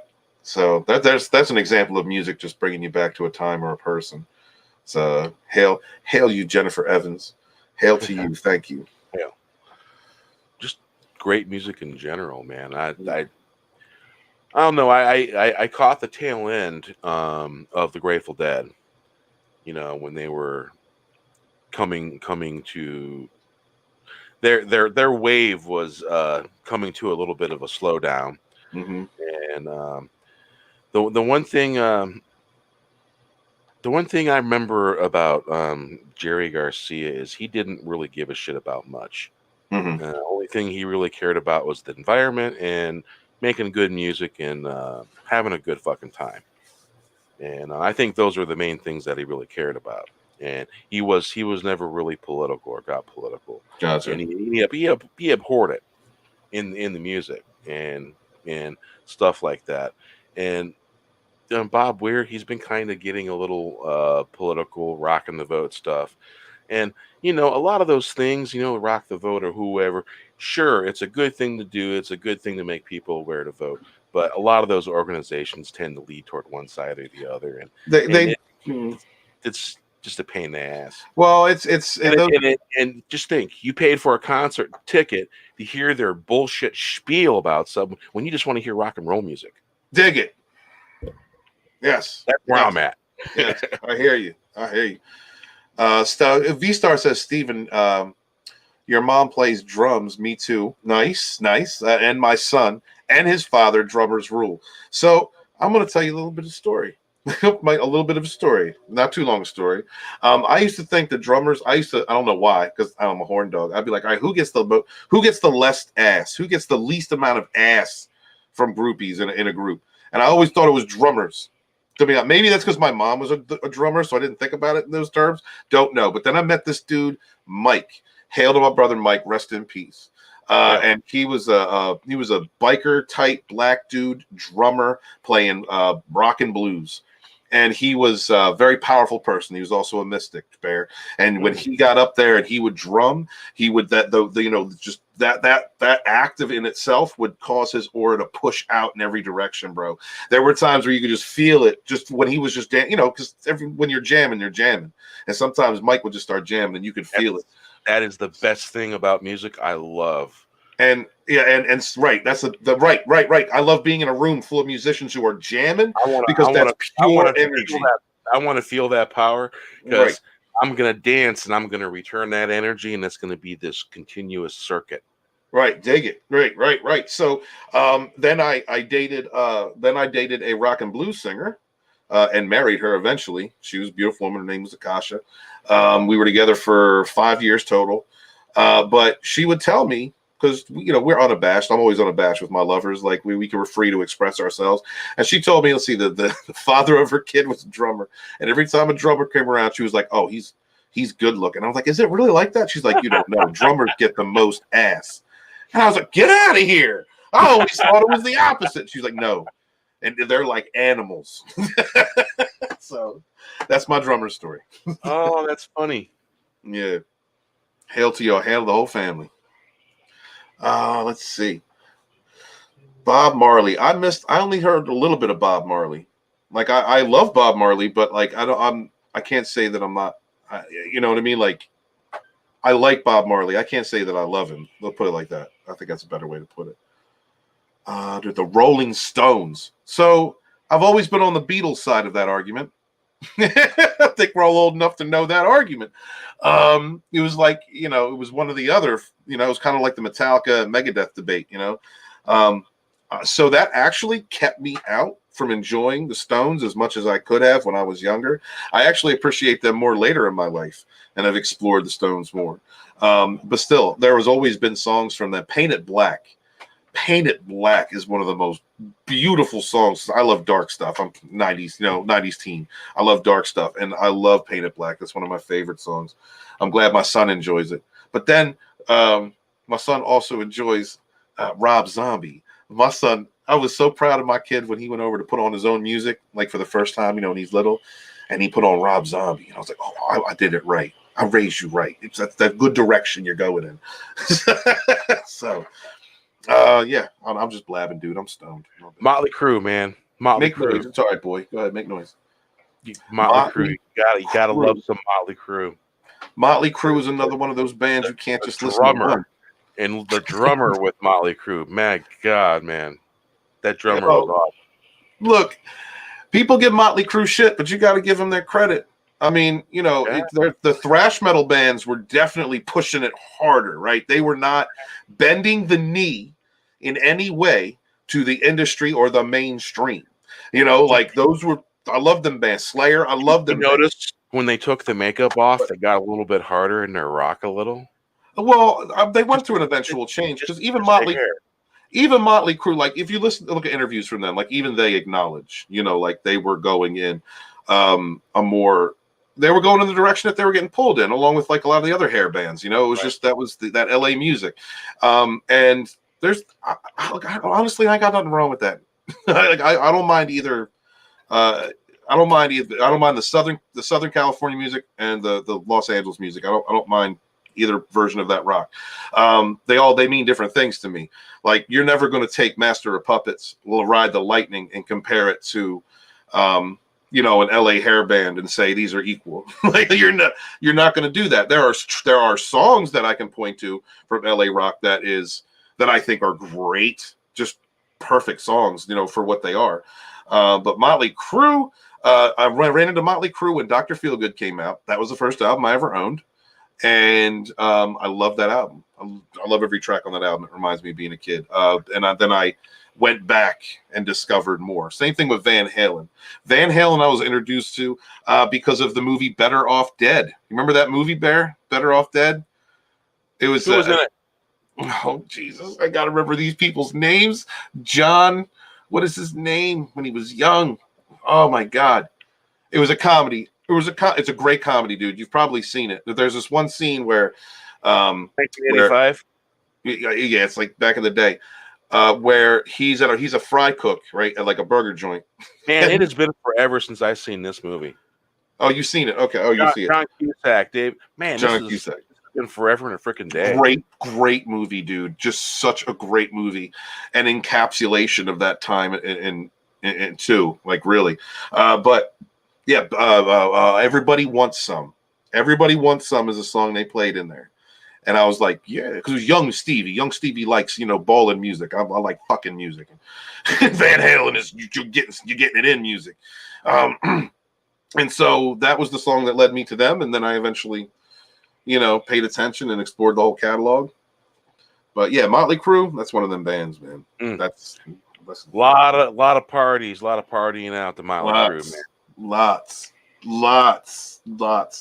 Yeah, and I went from the Kool-Aid and cookies parties into the beer and pot parties.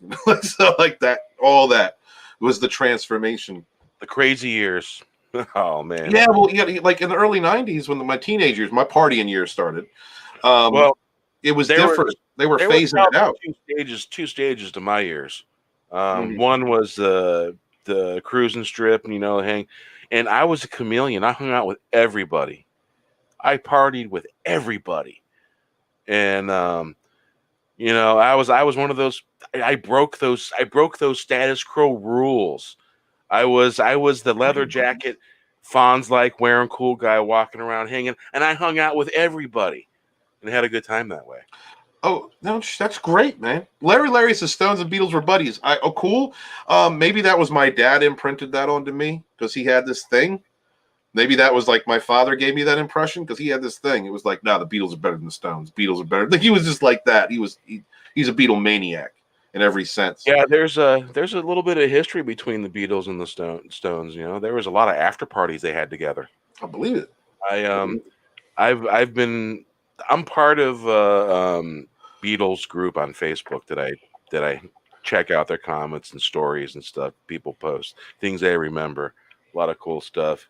And then there's also a PID I'm part of. Listen, Bear, Tom Connors hates the Beatles, so you got to make sure to mention the Beatles at least once every live stream with Tom Connors because we're like, he hates it.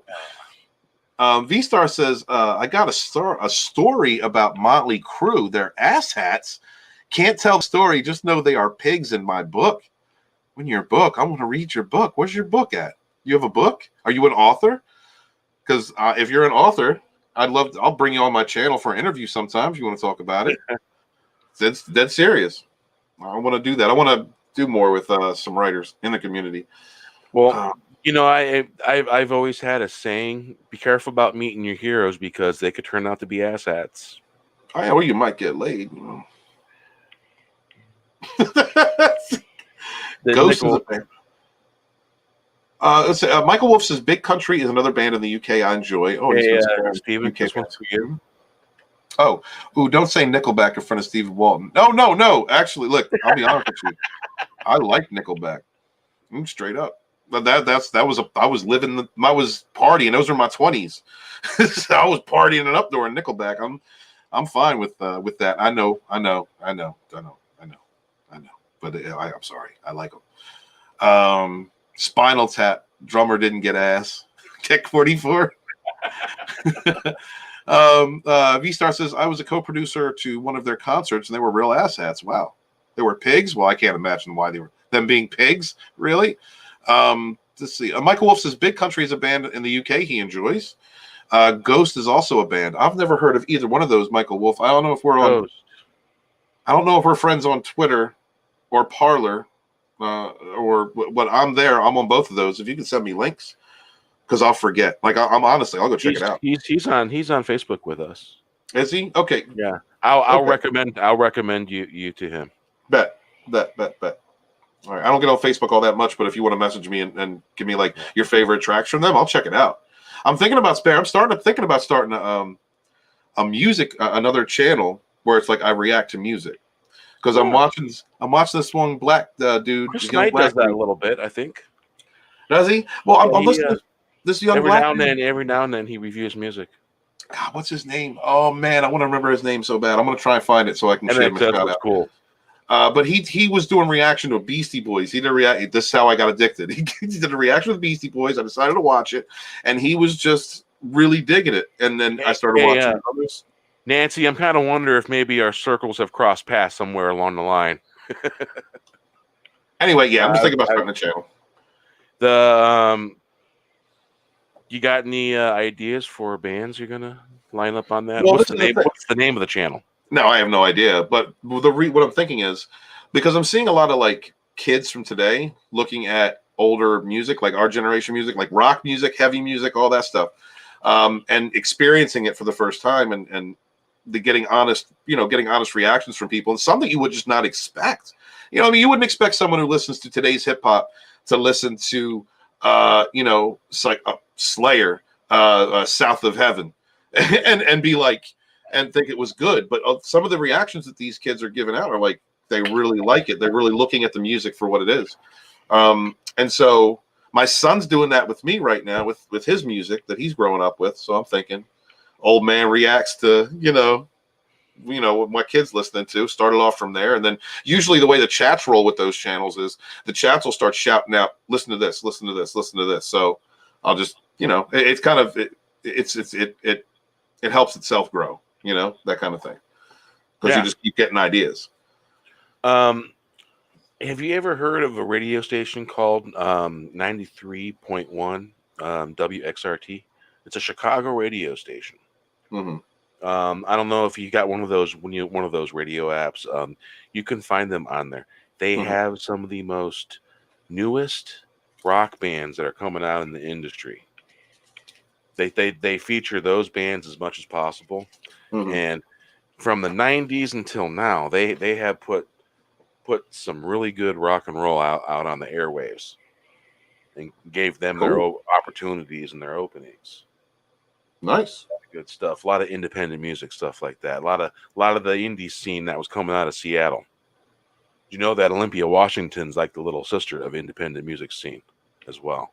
Did not know a lot of the Seattle bands were more than likely Olympia bands that made it big. Yeah, a lot of music history here in Olympia and Seattle. Nice, man. A lot of cool stuff. Nice. So yeah, let's go ahead and everyone get your tobacco ready, and we'll listen to the Enlightened Ones. How's the sound? Oh, sounds fine. Sometimes the screen share sound disconnects after a while. I find myself wandering the land in search, look for a promised land. Looking for that stack of sound. Looking for that stack of sound. The enlightened ones casting the sound. When I was a boy, I climbed the trees. A magical sound, moments caught in time.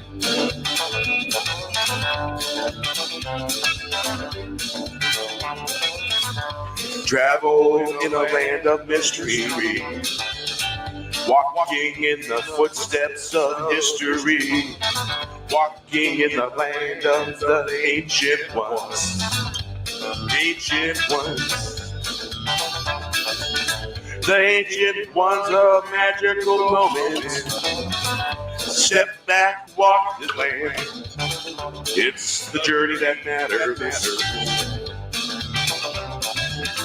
Take the step, take the chance, roll the dice. I find myself in the land in the search of. I find myself wandering the land in the search, looking for promised land, looking for the stack of sound. The enlightened ones casting the sound. When I was a boy, I climbed the trees. A magical sound, moments caught in time. Travel in a land of mystery, walking in the footsteps of history, walking in the land of the ancient ones. The ancient ones and magical moments. Step back, walk the land. It's the journey that matters. Take the step, take the chance, and roll the dice.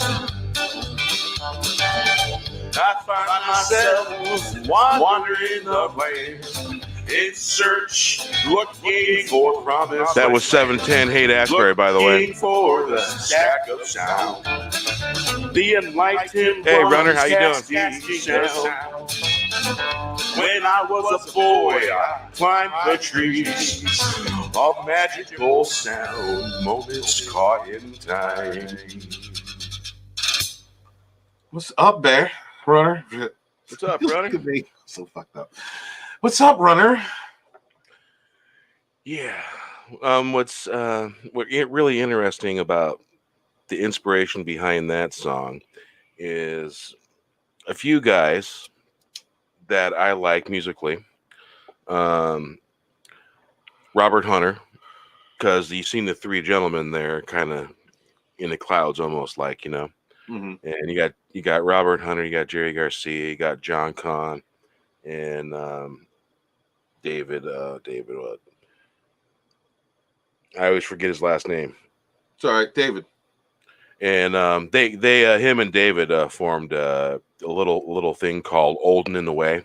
Mm-hmm. Banjo and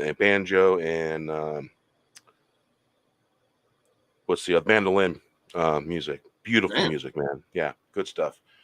And so they're all gone. They're now the enlightened ones because they're up there now. They're making music upstairs. Yeah. And so that's where the inspiration came for that. And part of that was some of the places that I had been around the country where their footsteps had been. And because, you know, I've been in some of the places where Jerry went in Marin County, stuff like that. I was there just when all the flowers were in bloom. If you've ever been in Marin County across from San Francisco, across the Golden Gate, July 24, man, all the flowers are freaking in bloom, and it's just freaking dazzling beautiful.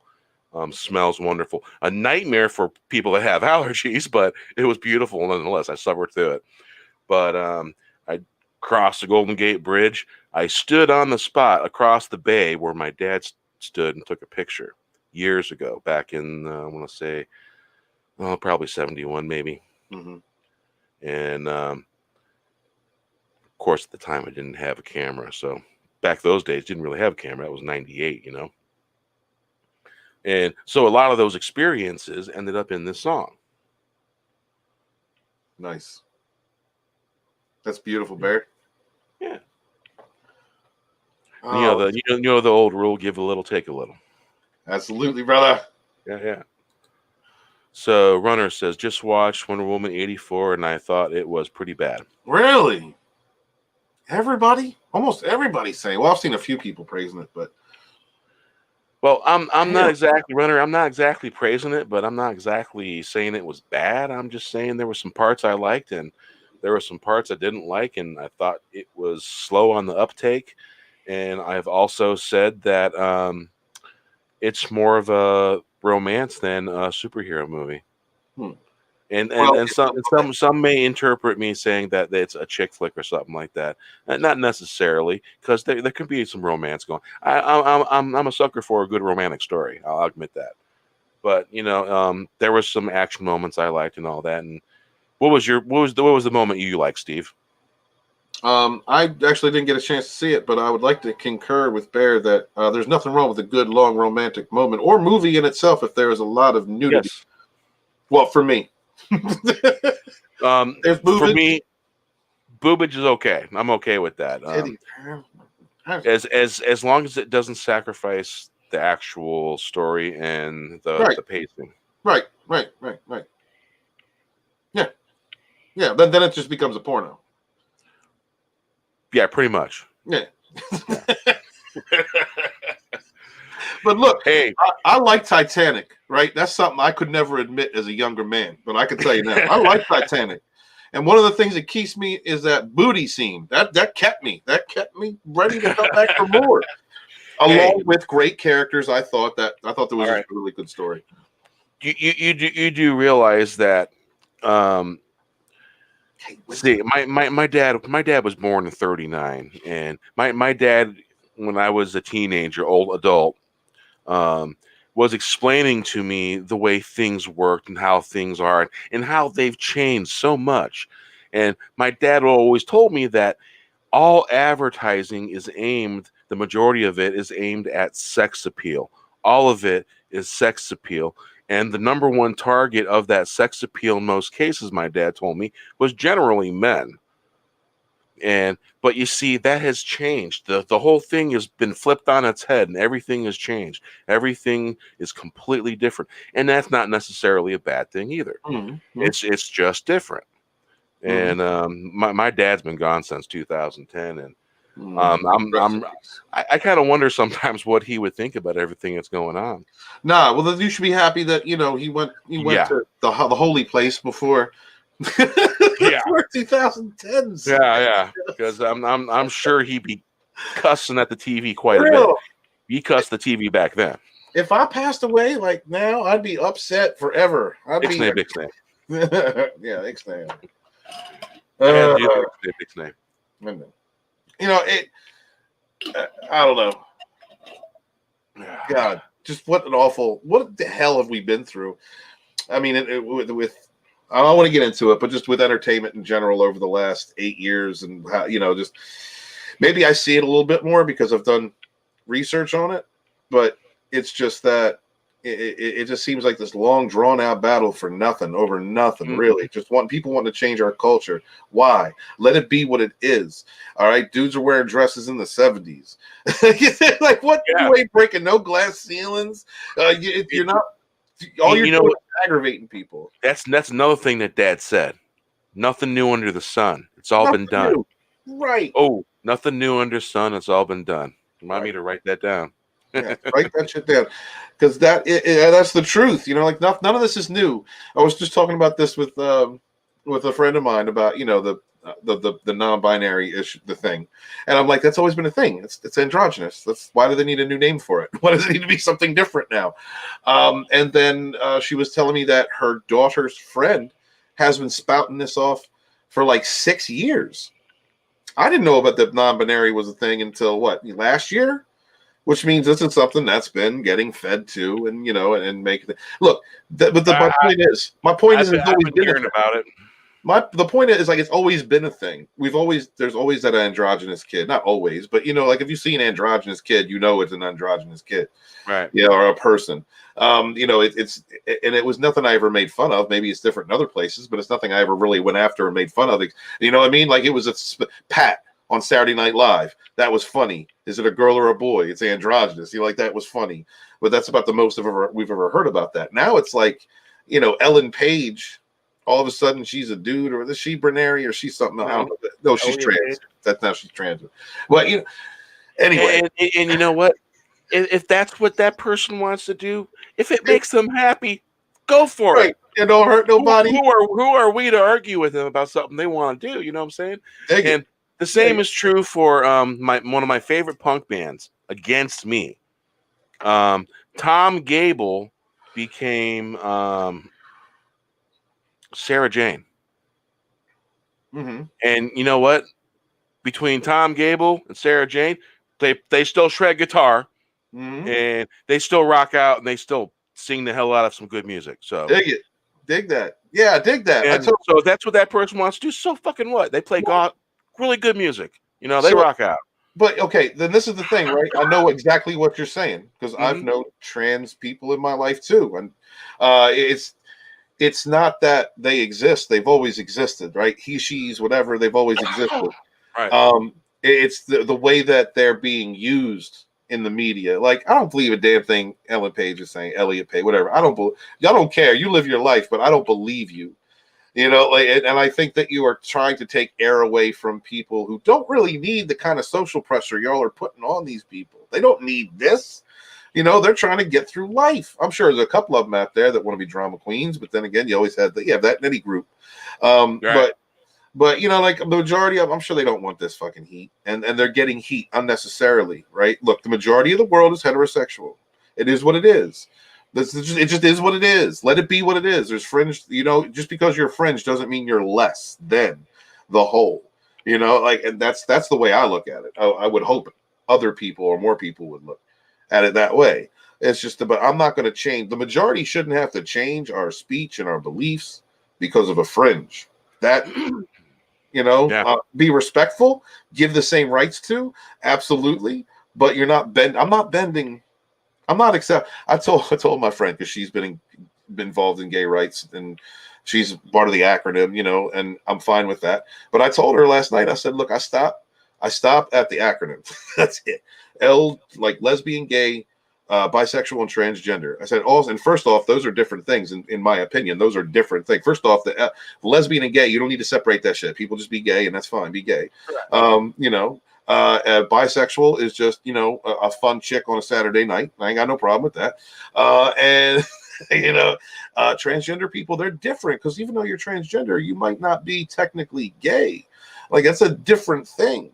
So anything beyond that, I'm just not messing with. I'm sorry. If y'all are inventing new shit, I'm not messing with it. But all that, I'm still very much a gay rights proponent. I always will be. There are people Nancy, it's when you point one finger, 10 fingers are pointing back at you. That's how that works. I know, but we don't need it to. Look, I don't care if you want to dress up like a freaking octopus and bang yourself in the ass with a baseball bat. Whatever it is, your thing you want to do. As long as you ain't hurt nobody, you just do your thing. But don't. But I will not be forced to say, yeah, that's normal. Like, I'm not doing that. That's just where I'm going with it, Bear. Basically, I get what Steven's saying. Don't force me to say this or say that. I mean, let me speak the way I want. You can speak the way you want. I get that. And that's legitimate. People should be able to do that, And if you want to get it's the old adage, with opinions, you can agree to disagree, or you can have your likes, they can have their likes, and it's okay. It is. It's all right, because there's a lot more things going on in the world that matter, and quite frankly, where I'm at, I'm about having a good time, entertaining, and just going with that flow. And if there's a wave there to be rode, I'm gonna go ride the wave a little bit. And me, that's that having fun, being able to have a good time, and because this is what we're doing here, we're all distracting ourselves from the pink elephant stepping on everyone's toes. You know what I'm saying? And so I'm gonna continue to do that. And songs were born from it, and it's something that I seen years ago that I could have gone a different direction years ago, but that would have meant living a rock and roll lifestyle on the road, and I chose the other thing instead. But those roads always circle back. That's the thing about roads. I have a little thing. It's I walk the red road and stuff like that. It's a way of life, and roads, they're not ever a straight road. They're up, down, mountains, valleys, rainstorms, snowstorms, all of it. And then every now and then, those roads, you circle back to places where you've been before, and then you get shown something. It's like, okay, I can do this and I can do that, and I can shed some light here and there. And that's kind of where I've been at lately. And and it's funny, the lasso of truth, that's kind of where my truth has been lately. It's a damn good thing that cognac doesn't get rid of my filters. You know what would happen if Gal Gadot threw the lasso of truth around me? The first thing I would say is, I want to hit that ass. That's what I would say. And then two things I foresee happening. You get smacked really hard, or she says, that's really cute. Maybe we'll talk. Or she smacks me and talks down to me and understands how to treat her simps. And then I win anyway. Oh, man. Yeah, it's the way they are forcing society have to love whatever it is they are into. And if you don't, you're the problem hater, or do whatever you want. But Don't force your views on. Yeah, I agree. Yeah, I'm sorry. I didn't mean to go down a dark. I know that was a little bit of a philosophically dark road, my guys. I'm sorry about that. I didn't mean to do that, Bear. I was trying to keep the energy high. But yeah, I mean, it's just that's good. Everybody should be cool to groove to however they want to groove. Just as long as you ain't hurting nobody. When it comes right down to any kind of good energy stuff like that, and really all it is it's an exchange of energies, whether you can see it or whether you're not, whether person to person interactions, and being able to have a conversation. Is there a conversation to be had, and can there be one had? Mm-hmm. And because I carry the Fandom Menace hashtag, and I carry it proudly. But it's a hashtag. It is a hashtag, right. And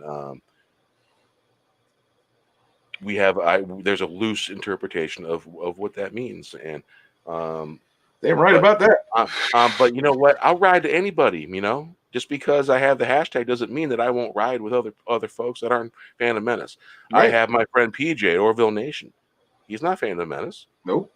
And we got lots of friends like that. Fandom Collective. Mm-hmm. I have this openness that I'm willing to stream with anybody and be friends with anybody because if there's a conversation there to be had. Yeah. I've reached out and treating each other right. That's got to be a big thing. That is a big thing. And none of us is perfect. Some of us make missteps along the way. I've done it. Everybody's done it. Well, I've fucked up a little bit here and there. My boy, like Snow Dub, like these guys. Corey is one of my boys. His name's out there. It doesn't matter. He's one of my boys. He has been since I first started. He's made some missteps along the way, but he had to travel his own road. A lot of people some people were like, I'm not going to mess with him because I don't understand where he's coming from. And that's cool. But I've always talked to him. To this day, we're still talking, even through some stuff. Snowed up and have had that conversation of, look, man, I don't know if we're going to be on each other's channels because we're going two different directions with the people that we chill with and what we do. But both of us have maintained that it is a merit of a character that says who they are. And there's certain things you do and you don't do. And we've always maintained those similar ideas, which has helped us to maintain friendship. Like I've had him on my show recently just because I wanted to. Him and Gaze, Drunk 3PO, Lethal Lightning, Rookie Critic, K-Log. Like we started this thing out together, so we always have that kind of connection with one another. We sometimes, like you said, Bear. Sometimes we just travel down different roads, but we need to. Because we acquire information, we acquire a touch of the places we have been, and then we bring that back to the table with one another, and that's what I really appreciate with people like Snow. There's my brother does some stuff, and I'm like, what are you doing? What are you doing right now? And then there's times when I'm cheering him on because he's outspoken. I love my brother. Anyway, I love my brother Bear. And Tom is not here tonight, but I love Tommy for the same reason. Tommy, the same reason. Reason. Tommy. Now, Tommy is different. Like, Tommy is unapologetic. I tell you this, Tom is kind of my hero because I really appreciate the way he sees things. Yes. Yeah, okay. I didn't mean to say unapologetic. All right. Because I've heard him apologize if he's been wrong. But he is strong. He is an intelligent, strong. Cheers to Tommy. We miss you, Tommy.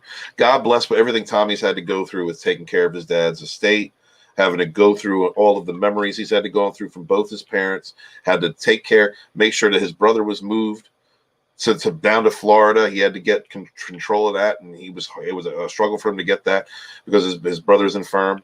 To do all the things that Tommy has done in the last couple of months. He's been going through it. I miss Tommy. I can't wait for the Guinea Pig Collective to come back. Chrissy's going through some stuff right now. This whole community, man, we all look out for each other.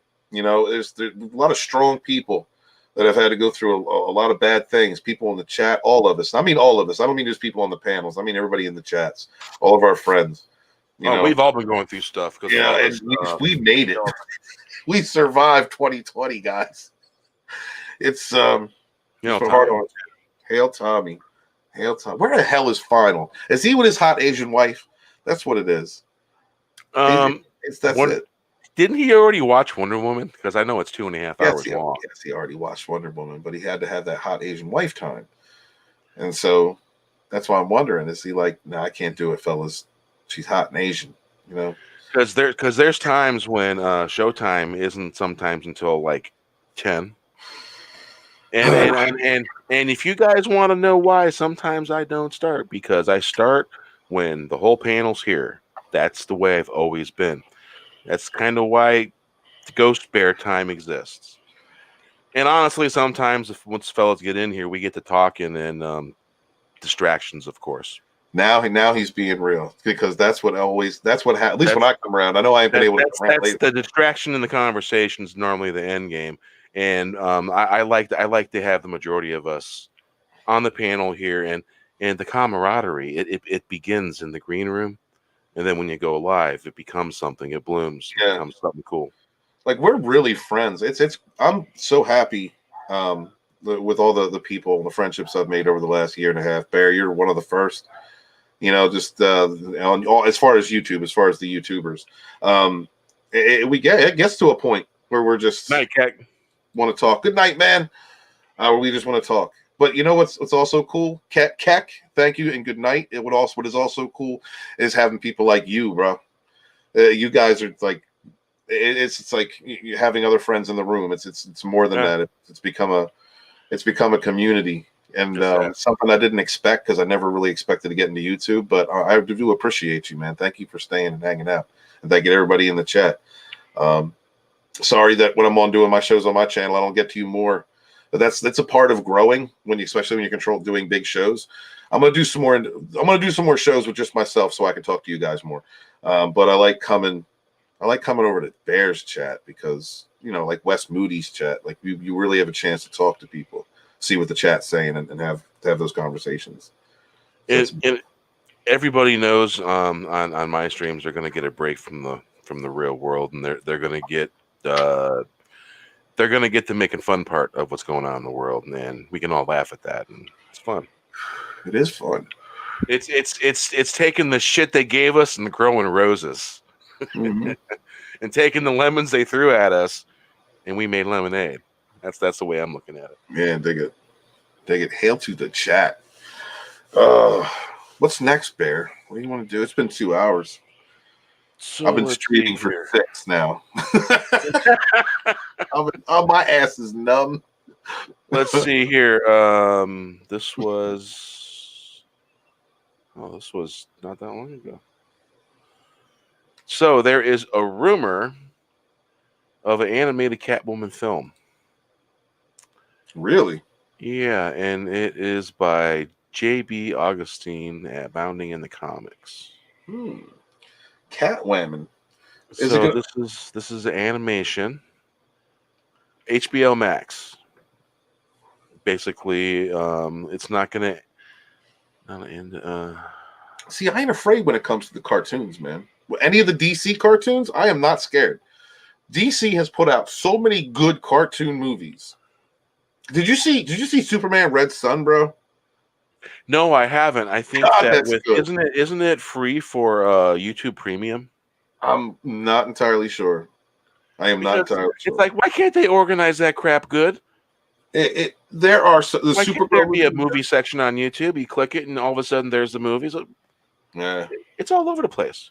Their Batman movies have been good. Like I'm not, when it comes to like DC animated, I'm not scared. I will try it out, with the exception of Teen Titans Go. I just get out of here with that shit. Yeah, Teen Titans was great, and then Teen Titans Go was just kiddie. Like, I don't know, I can't watch that. But I mean, as far as like the specials they put out, the movies, like, God, I'll still go back and watch Mask of the Phantasm, man. Oh, Phantasm. If it wasn't for the beer bug, I'd never have met any of y'all. Wes, Gary, Bear, Steven, and Shrek. Y'all are my first I would say something naughty, but I'd have to behave. You don't have to behave around here, baby. You don't have to behave. No, not with Stevie, not with your author. But that's awesome. That's so cool, dude. You know, V-Star. When I first came in, I would have to say it was like, well, when I first started watching, it was Geeks and Gamers. You know, Jeremy Griggs, he less than 1,000 subs. Gary, less than 1,000 subs. Doomcock, less than 1,000 subs. Mecca, less than 1,000. Like, you know what I mean? Like, it's actually Mecca. Mecca might not have been, but like these were the people. That Star Wars girl. All these people that I met when they were just starting out, or you know, and then to hear somebody say they've come into the community and they've met up with like my friends, like because everybody is a friend of mine. I was thinking the other day, and I'm like, what led me to everyone else? And I was thinking about that. Which YouTuber? And I gotta say, I think it was Uncle Ethan. He's EVS. He introduced me to World Class Bullshitters, Midnight After Dark, Midnight's Edge, all those guys. It led to them, and it led to Mindless Entertainment, and then Gary started popping up in my suggested, and I'm like, wow, who is this guy? Check him out, and now he's good friend of mine, you know, good people. He's leading the charge, right? And right. Isn't that cool, dude? To have seen Gary lead the charge right now. Yeah, that is incredible. You know what? I do my darndest to uphold that caliber of way of being, yes, and the way of acting, yes. And we have a name for that, and silence is golden. There is an unsaid culture, y'all, in the chat. There's like this unsaid culture that exists between what I would have called like the first waivers, I guess, you know, like just those YouTubers that came up post The Last Jedi. A lot of them had the same, they developed through trial and error, this culture of behaving, of responding, of acting, treating others. And I became privy to this, luckily, because I was able to make friends with some of these people. And I've tried to pass that on, just like Bear. We are so fandom menace. Like, we were here since the whole thing fucking began. In the chats, talking to each other. It wasn't until like a year later we started streaming and talking. And don't y'all go thinking that it was peaches and roses between me and Steven for a little while there. It was kind of rough. Yeah, man. But you know what? I don't abandon my fucking friends. And when you have friends, they mean something to you. You stick with them, thick and thin. That's you take the crap along with the good, and that's the way I was raised. That's what Grandpa taught. That's what Mom said, and that's good enough for me, you know. Right. So when you see people out there get in arguments, and their first instinct is to start a live stream and start talking trash on them, like on another individual, another creator, another individual, you know, without trying to reach out to them or anything like that. Understand that person is outside that culture. That's not how we roll here. Like, there are people that I've had issues with, but I very rarely do. The only exception would be Mad Max when I made that video last year. And that shit was funny. I was making fun of him, but I was trying to make him laugh as well as making fun of him. And it worked. You know, like Mad Max, I did a stream with him and Ruthie, and remember that one last year? Were you there? Yeah. And Mad Max came, he said, "Play it, salute." He was like, "No, play it." He laughed. Friendship and family. Yeah, man. Salute. I don't have a drink, but I'll raise my bowl. Cheers. Yeah, so I mean, like, there's just a certain culture. Like, you gotta be good to each other. That's why I say be good to each other, because, you know, I could have gone ham on a couple people this year, and I didn't. It was like, there's no sensing when you create division within our big lunchroom.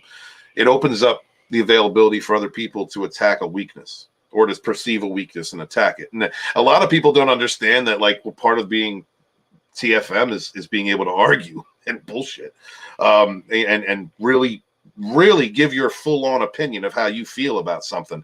But that doesn't mean you're not friends. You know, you could be heated, but that doesn't mean you're not friends. It's just a different way of rolling. Bear has that culture and has had that culture and been a part of that culture since this whole thing kicked off. happy to know Bear. Yeah, I remember the first like Nerdrotic live streams and shit. That I was first world class live streams. You know, Bear, Nerd Fun. I remember seeing that name at the very beginning. I got that Scottish influence in my ancestry. That's about pinching pennies and stuff. You know the jokes about your Scottish grandfather. He could take a foil, take it a penny, and turn it into foil. You know what I'm saying? Dig it. And, well, I was going somewhere with that, but you know what? Sorry, we were talking about Batgirl, and then we got into this some fucking how. So, but yeah, basically, it's the quality. It's the quality in the things we do, and yeah. So maybe we'll get something good with that Catwoman show. Who knows? Hey, then I'm looking forward. It's whatever. I'm looking for. I don't see much of that social justice, identity politics thing in the animated series. At least the ones that I've seen, the animated movies. So, like, I'm not afraid when they say they're coming out with one. You Steven, you're gonna want to see this animation of Catwoman. You're damn right. Because it's not rated R, man, but you know what? It's a cat suit, and it doesn't leave anything for the imagination. God, I love Michelle Pfeiffer.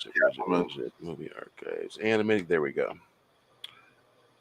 I love the '60s Catwomen. Oh man, swing. Oh dear God. Yeah. See, I'm not. That's yeah. Yep. Yeah. I'm. Yeah. Now, I'm not gonna say anything like I can get behind that, but I will say that I'll definitely give that a watch. I would be behind that. I would get behind that. I thought you'd say that. Mm-hmm. Yes.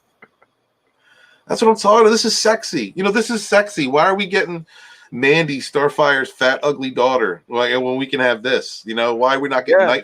It was sexy. Nightfire was a sexy character. Because Starfire was a sexy character. What is wrong with beautifully feminine characters? I just don't get it. Not going to keep showing the picture of that SJW. That is some damn good artwork right there. Yes. Oh my God. You know the talent. You know the talent it takes to draw a cool looking face, the smile, the musculature. It ain't easy. But I want to do things to that doodle. It shouldn't be done in Doodle World. Or Cool World. I'm sorry. Zoe Kravitz. Zoe Kravitz is hot, in my opinion. I've always liked Zoe Kravitz. I think she's a little crazy at the mouth, but crazy pussy's good. Let's be real. So, I mean, you just don't give her your name. I can't wait to see. I think Zoe Kravitz will do fine. It'll be like Eartha Kitt. She was good. So, beyond the trailer, host YouTube. So, Grace Randolph. I don't really watch her that much. I can't stand Grace Randolph. I want to be diplomatic, I'm being diplomatic when I say I can't stand her. HBO Max is getting a new animated Catwoman movie in 2021. Right now, it's scheduled for around May. Yeah, I became a little disenchanted with her just a little bit. Well, I mean, she says some dumb things. Because she used to be really cool. And I think somebody talked to her. I think she had a talking to. I think that I kid you not. I think her entertainment friends, because you can tell what kind of woman she is. I'm not dissing the woman. She's built a career, and bless her heart. She used to be a little freer with her opinions. She was, and I think some of her far left friends came along and said, "Look, you ain't acting far left enough." She might have got some social pressure, and then all of a sudden she went back. She snapped into whatever she's doing now. Last like 6 months. And I haven't enjoyed it. I have not. I would rather watch Grace Randolph from last year than I would the person that she become. Watched her whole book unveil. Bear was one of the first ones who ever made me a wrench. I remember I had no clue what the fuck I was doing. Changed my name like 100 times. Well, that's how I started too. I had no idea what to be. But now I have a notepad with a bunch of links in it under different file names for different channels. And now I'm like modding over at Midnight's Edge, Geeks and Gamers, and that's really cool. Like I'm so honored to have that ability. Heated discussions, disagreements should not lead to friendships being destroyed. Yeah, we should be able to be passionate in our views, but not lose respect for one another. Absolutely. I mean, like incrementally, like depending on the topic matter, but not overall, you know. If you want to see great animation and you haven't seen it yet, watch the 2 animated versions of The Dark Knight Returns. Perfectly animated reproductions of the books. Really? That's what I'm saying, really. Okay. Where's it at, RR? Where did you see it at? I mean, I'll buy it. That's wonderful. That's Doodle like, World. That's right. Doodle World. That's mine gold. Look, I don't know what Rowan. I don't know why I got into my head, but I saw. I don't know. I thought Cool World the other day. I was watching one of Mackany's drawing streams, and she was drawing something. That movie. I would like to. I would impregnate. I was like, "What is this? Oh my good lord! I would wifey this." And that for some reason, Cool World came to mind when Brad Pitt was banging that cartoon. I'm like, yeah, that's. Yeah. I kind of wish we had one of those, right? Like a. I think I have that movie. I'm pretty sure I do. If I didn't, I should. It's back in the day. That was a great movie. That's back in the time of. That's back in the time of the Dick Tracy movie. Remember that movie, which was fun in its time. Yes. Yeah, that era of film. Oh yeah, I do have that movie. Yeah, I do. Cool World. Yeah, it's a trippy ass movie. You just gave me next Saturday's topic. All right, cool. We're gonna cover this movie next Saturday. Yeah, hell yeah. Right, let's cover Cool World. Beans, I have it. We can party watch it, and it is how many minutes long? Let's see here. Where is it? 102 minutes. Okay. Not bad. What 122 minutes? Hour and 22. Yeah. Something like that. Yeah, that is a great flick. Yeah. Anyway, yeah. So I've been just looking at. I don't know. Mackany. That's where. So Mackany took me there. Fucking Mackany. Anyway. So yeah, this animation looks pretty cool. That suit looks cool. But you see, sometimes when they take the animations and they try to put it into the physical TV show, you need a really, really good seamstress and artist and fabricator to make all that stuff work. Hire good people to make that stuff. And if I were to ever meet Mara Jade in real life, I'd want her dressed like that with a whip. The one above. I've been telling Mara that for 2 years. Mara, I want you to be my Catwoman. So yeah, that's that could be a cool animation, something to look forward to. You know? Could be. Like I haven't seen any that have been used as a platform. It's not like the films. It's like the DC animated have been isolated from that, to a point. I'm interested to see what the new Masters of the Universe animation will be like. Some of those Netflix animators do good work. Yes, they do. You're absolutely right, TT. I'm interested as well. I think that the story that they're offering, from what I have heard, people are looking at and going, "Oh my God, they're just going to make it woke." Like they're just Prince Adam's going to be the secondary character and this and that. But if you really look at, I have to reread it. But from when I read it, it looked as though it might potentially be a good story. I think people might be hypersensitive, hyper defensive, about that stuff.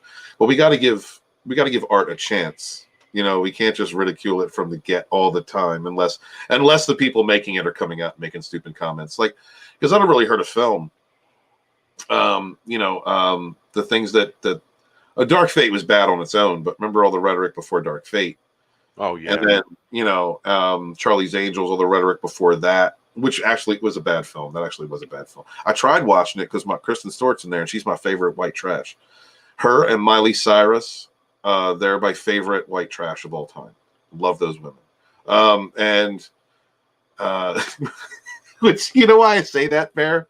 Because of Better Off Dead, because his little brother got a book, How to Pick Up Trashy Women, and there's this one scene where he walks in and opens the door and his little brother is surrounded by all these like 80s 80s girls and shit, like women, and and they're all drinking champagne, and the music stops and everything, and they just look at him, and he closes the door.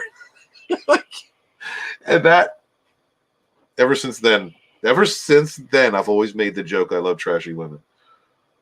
I gotta watch that movie again. Oh. Better off than You remember the first remake of Charlie's Angels in a movie form? Oh yeah, It was good. That's why I Lucy. liked it. The second try, I didn't even watch it, man. I watched it. I had fun with it.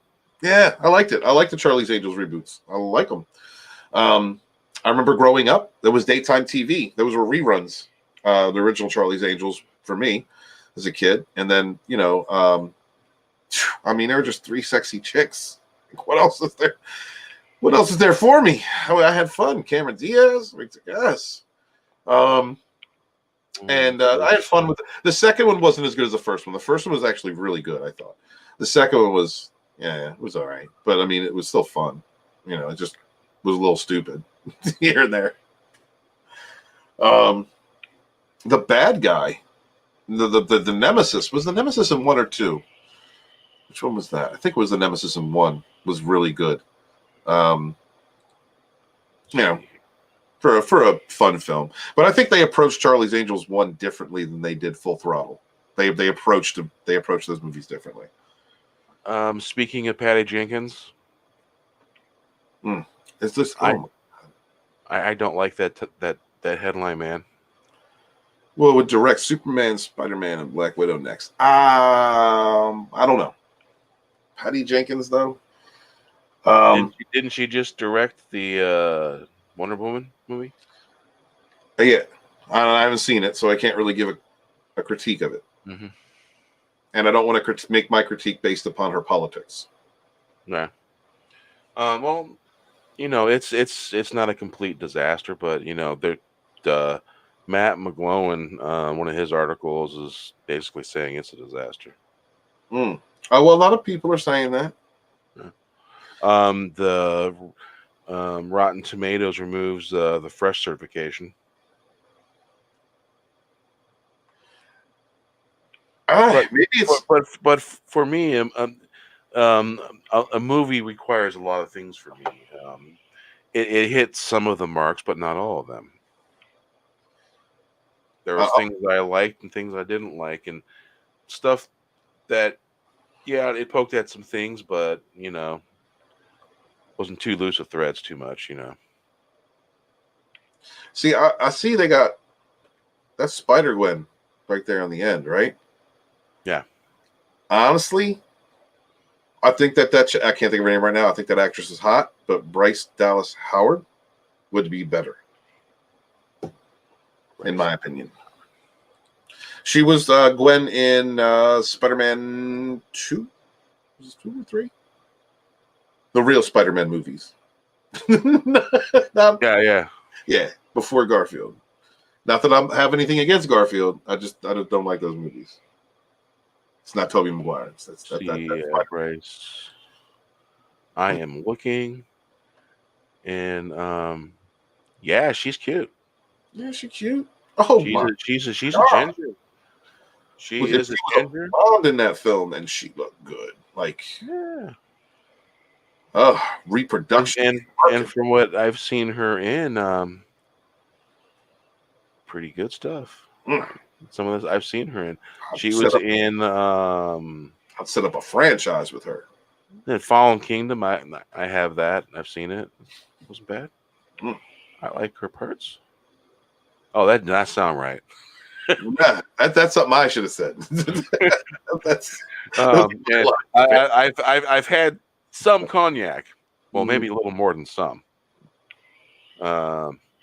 But the one thing I like about cognac is you don't lose your filter, but you might lose your train of thought, though. Cool.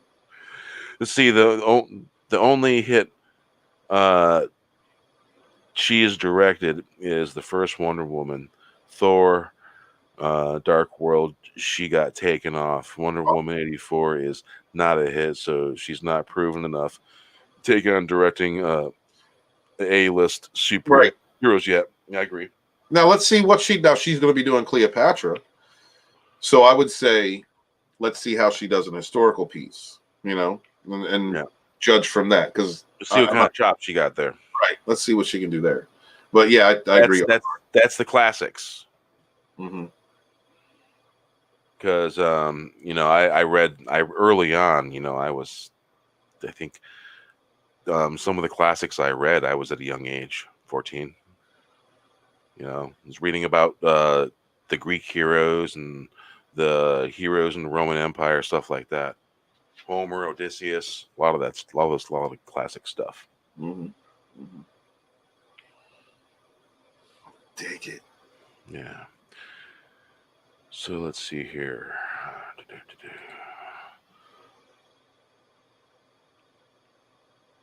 So yeah, I'm not crazy about. I'd rather see a Zack Snyder Superman than see that perhaps. But yeah, like you said, check out the one thing and then see how she goes from there. I'm willing to give Snyder another shot on Superman. I am. If the character is more like that picture, you know what I mean? Yeah. That is what I'm talking about. Look, you know what I mean? Like, Superman is an American hero, but he's for the world. And that's they need. If he's not that Boy Scout, if he's not that, then it's not that Superman. needs to hold the line. That can't change. Yes, that can't change. You can't make him dark. He's not a dark character. He's the Boy Scout. The only thing he can get mad, he can get dark, but that is under intense psychological pressure. Like his fallacies are not his powers. They are his values being challenged. Have you heard about Chris Pine being rumored for the Flash? No, I have not. I just clicked the article. Chris Pine rumored for the Flash. I could get behind that. All right. Well, let's see. Chris Pine is now rumored for the Flash and Flashpoint movie. Follows his return in Wonder Woman 1984. Comes from Grace Randolph. Warner Brothers, I hear, is considering having Steve Trevor back via Flashpoint, where the Flash saves him from a plane explosion just in the nick of time. Randolph says, "You think maybe snatches Steve on Themyscira where he doesn't age? The one idea is that they are considering are being done on a suggested sequence. If you don't know, they are the visual effects animation that kind of show you how the scene would look." Okay. He doesn't stick around, but a lot of fans consider like the character Steve Trevor, and that Chris Pine's a good actor. Apparently, WB is considering bringing back Steve Trevor. You know what? I mean, they should have went with the 70s. They should have went with more of a 70s thing, you know what I mean? Where they were in the Air Force together. I would have rather seen them take that than try and recreate Captain America. Then you wouldn't have to do all this dancing with Steve Trevor. Steve could still be 40s, 50s, and still the character that, I don't know. That's the way I've always. Now, like I said, and I liked the Great War in a backdrop in Wonder Woman, but still, they could have, instead of doing all this, I mean, look. Did Lee Majors play Steve Trevor in the Wonder Woman series, or was it the other guy? So another. It wasn't. Oh, I remember who it was. It wasn't Lee Majors. Did some of you bigger kids tell us that, if you remember? Because I can't remember. I remember who it was. I just can't remember the guy's name. He played in a lot of different stuff. I love the Linda Carter series. Oh my God. Woo, I love Wonder Woman. I love the Incredible Hulk. And Captain America, I wish that had gone more than a season. Spider-Man, wish that had gone more than a season. But I love Wonder Woman and the Incredible Hulk. Love them. See here and look real quick and see if I can find Raymond Burr. Raymond Burr? Yeah, he was in a lot of different stuff. Let me see if it pulled up the series.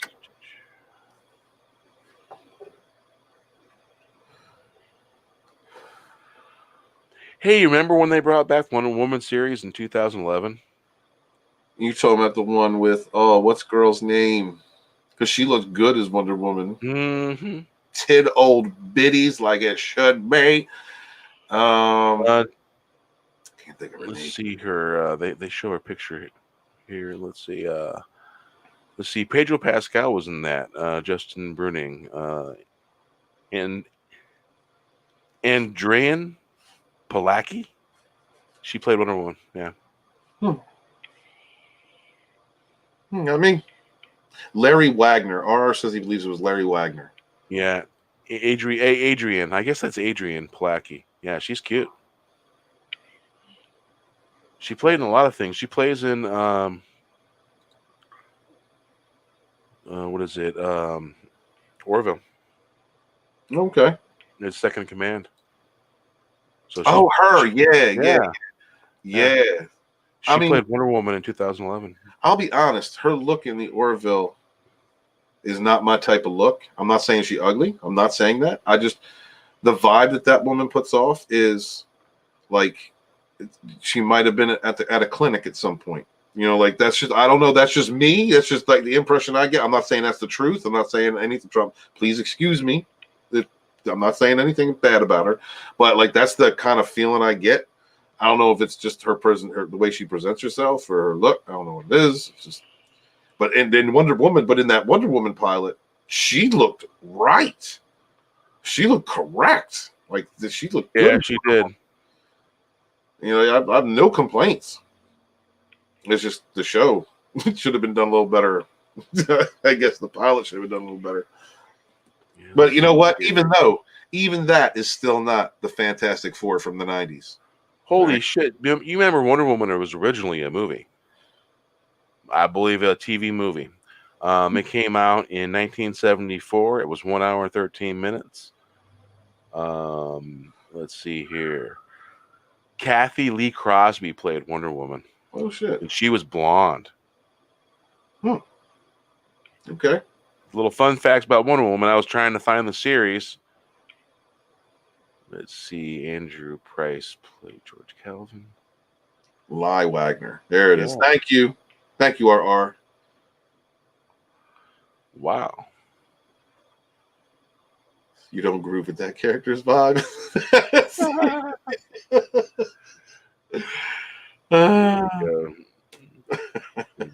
That's that 1974 movie at IMDb. I don't know. You know what I used to like? Just off topic. I don't know. Since we're talking about old shows I used to watch, I like Highway to Heaven. I thought that was a good show too. Remember that show? Highway to Heaven. Got the angel. Yeah. The angel traveling around. It's got the John Landis. Yes. What's his name? Yeah. Or Michael Landis. And the burly guy. They played in Little House on the Prairie. Yeah, both characters. John Landis and the other guy always had a scruffy beard and slightly curled to his hair. I like that. I did like that show. Grumpy sounding. Yeah. Guy. What's up, Memes? How you doing, man?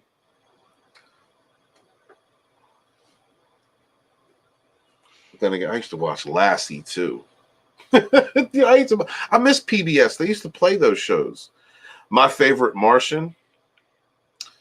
That was a fun show.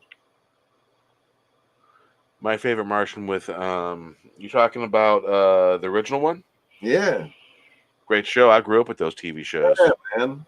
My Favorite Martian. When I saw a dude on Fast High, I was dying. That meant something totally different for him to be Mr. Han. Knight Rider. Yeah. Knight Rider, man. Michael Landis.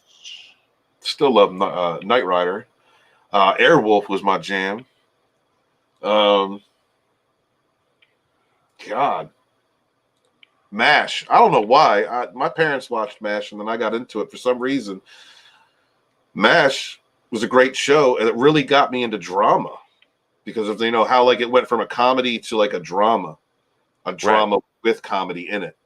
And I got to credit that show because that's a show that really got me thinking about certain things, different things outside of my bubble, in an entertaining way. Great characters, great actors. Cheers. Love Cheers. Oh, that's a great show. Love Cheers. It got a little crazy there with that one season where they made Diane nuts. That season's the hardest one to watch, in my opinion. You know that in my area, in Lakewood, Washington, a few areas, they opened a bar called Cheers. Nice. A Cheers themed bar. One went out of business, but one stayed in business. It was one of those funny things. And I was just like, really? Wow. Cashed in on that pop culture, aren't you, huh? The one bar didn't make it. Didn't catch on. But I guess the one in Seattle survived. Did you watch Alf? Yes. You watched Alf? I watched Alf there. Delicacy, kitty cat.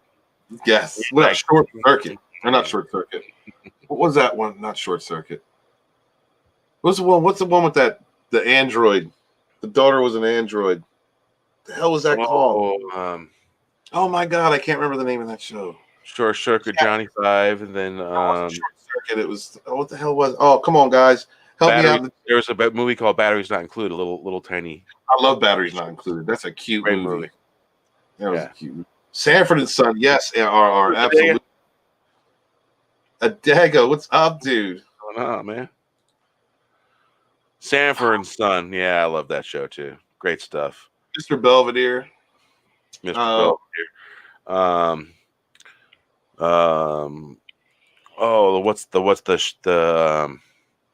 I'm drawing a big blank. She's got the biggest mouth in comedian wise. It's not the Lucille Ball show, it's the other one. Oh Tracy my Ullman? god. No, not that. Further back. Back. Classic comedians. Hold on. You're talking Carol about Burnett show. There we go. Carol Burnett. Yes, Carol Burnett. Yes, my mom made sure I knew some cats and Carol Burnett in my life. Yeah, man, that woman got some lungs. My God, dude. She can Danger Mouse. Yeah, Small Wonder. Thank you, TT. Small Wonder. That's what I was trying to think of. All in the Family, absolutely. Danger Mouse, yes. Nickelodeon, one of the cartoons I would always watch. Yeah, that Hail Memes. I love that movie. Phyllis Diller, absolutely. Oh, the original Cheers in Boston finally shut down this year. Oh, damn pink elephant stepping on everyone's toes. Yeah, that's too bad, man. Yeah, man, that sucks. It's damn. Yeah, I don't. That's where I got. Carol Burnett show had a lot of cool people on there, and then when I started watching Mel Brooks and realizing how many of those actors were like all friends, they all worked together. So you saw a lot of the people from the Carol Burnett show and Mel Brooks movies, which I thought was great. Good time. The Laugh In, absolutely laugh. Green Acres. Oh, now you're talking. My Nick at Night with Mr. Ed and Green Acres.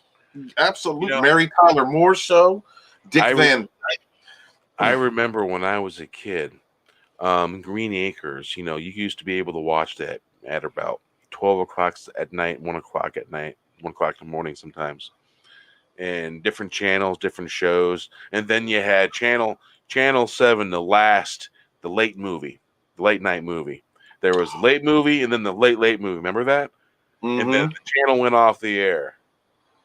Mm-hmm. And that was normally a Saturday night. So you have the late movie, then the late movie, and then like midnight. They were done. I remember when the rules were different, and you could have people like on the UHF channels when they did their late night shows. They had nudity and stuff, and like the rules were different. You could have that on network television. I remember that. I would stay up for that because, of course, I would. Talk about the greatest American hero, TT. Absolutely. Oh, yeah. Leave it or not, I'm walking on air. I heard that song on the radio the other day. And it's like every time I hear the song, it's like, hey, I know that song. They use that song for the show.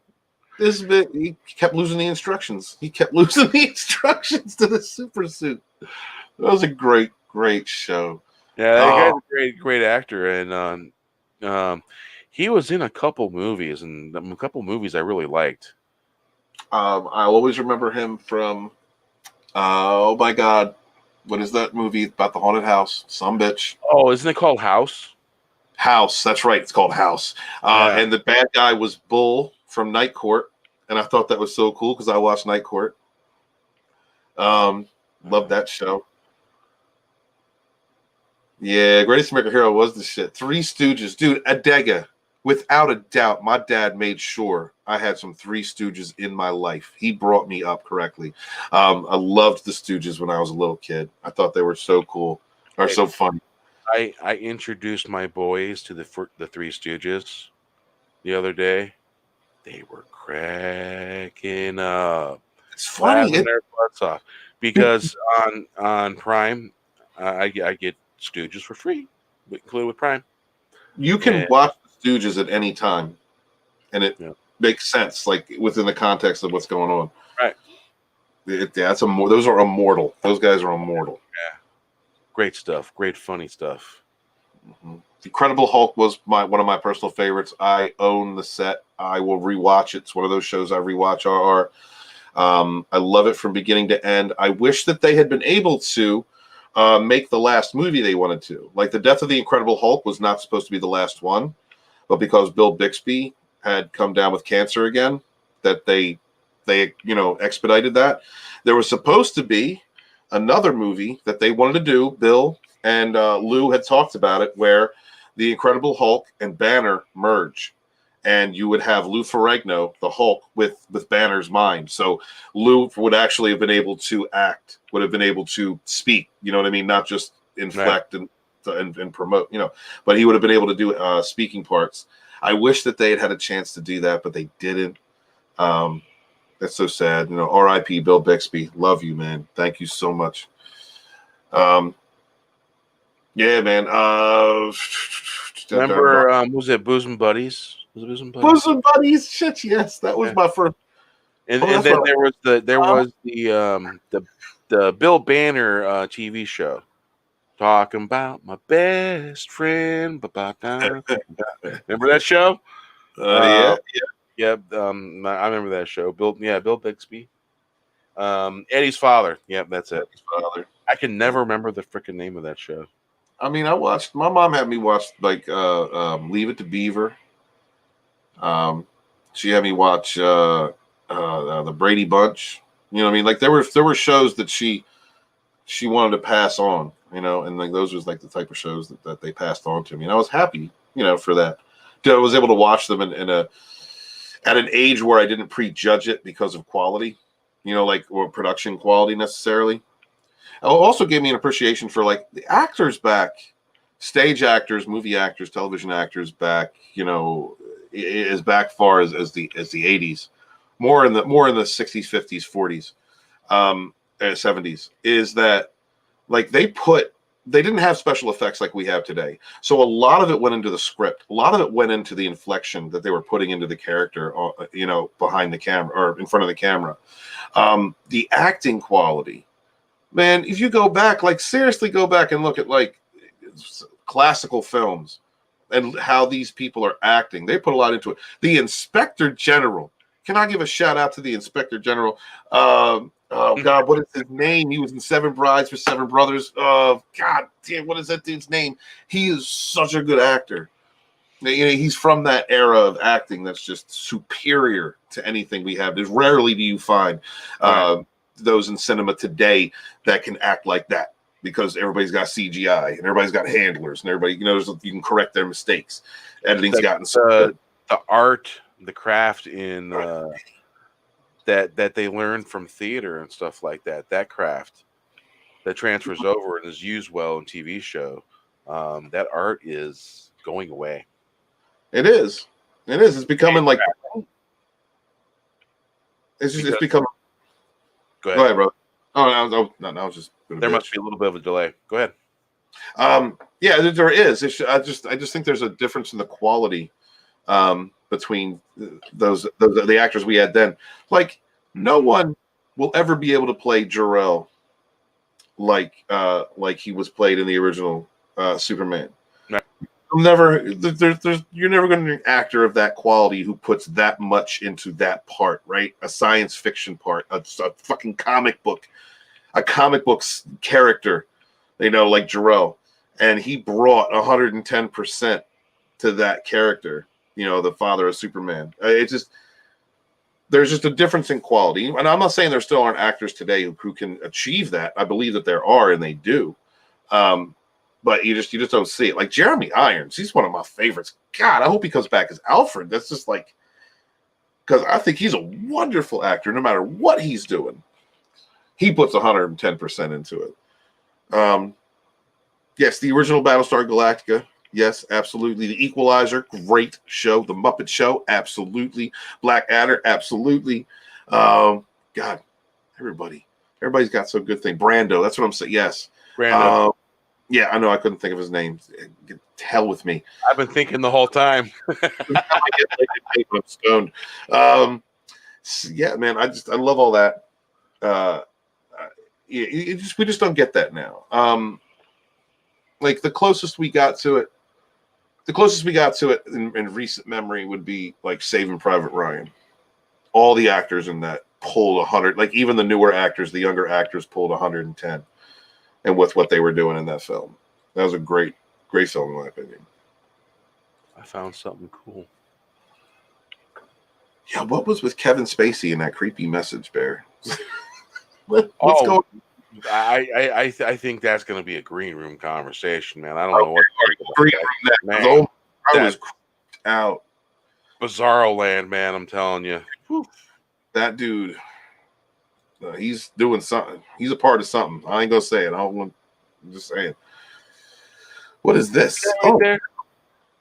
It's over India. Wow, that's beautiful, dude. Yeah, I was scrolling through Twitter, and I find certain things and I send them myself, and I send them to certain chats where they have the hour in it, and this was one of those like, wow, this is really interesting. Lit up the clouds all kind of burned off a little, and that is gorgeous. Wow. Yeah, I hope there's any of them holes down there. It is a green meteor in South India. Now, did I ever tell you about the trip I took through the Mojave Desert? It was at nighttime and going into the early morning. Well, going through the desert, when I was driving from east to west, I seen a green meteor just like this in the Mojave Desert. And it was pretty significant, just like this.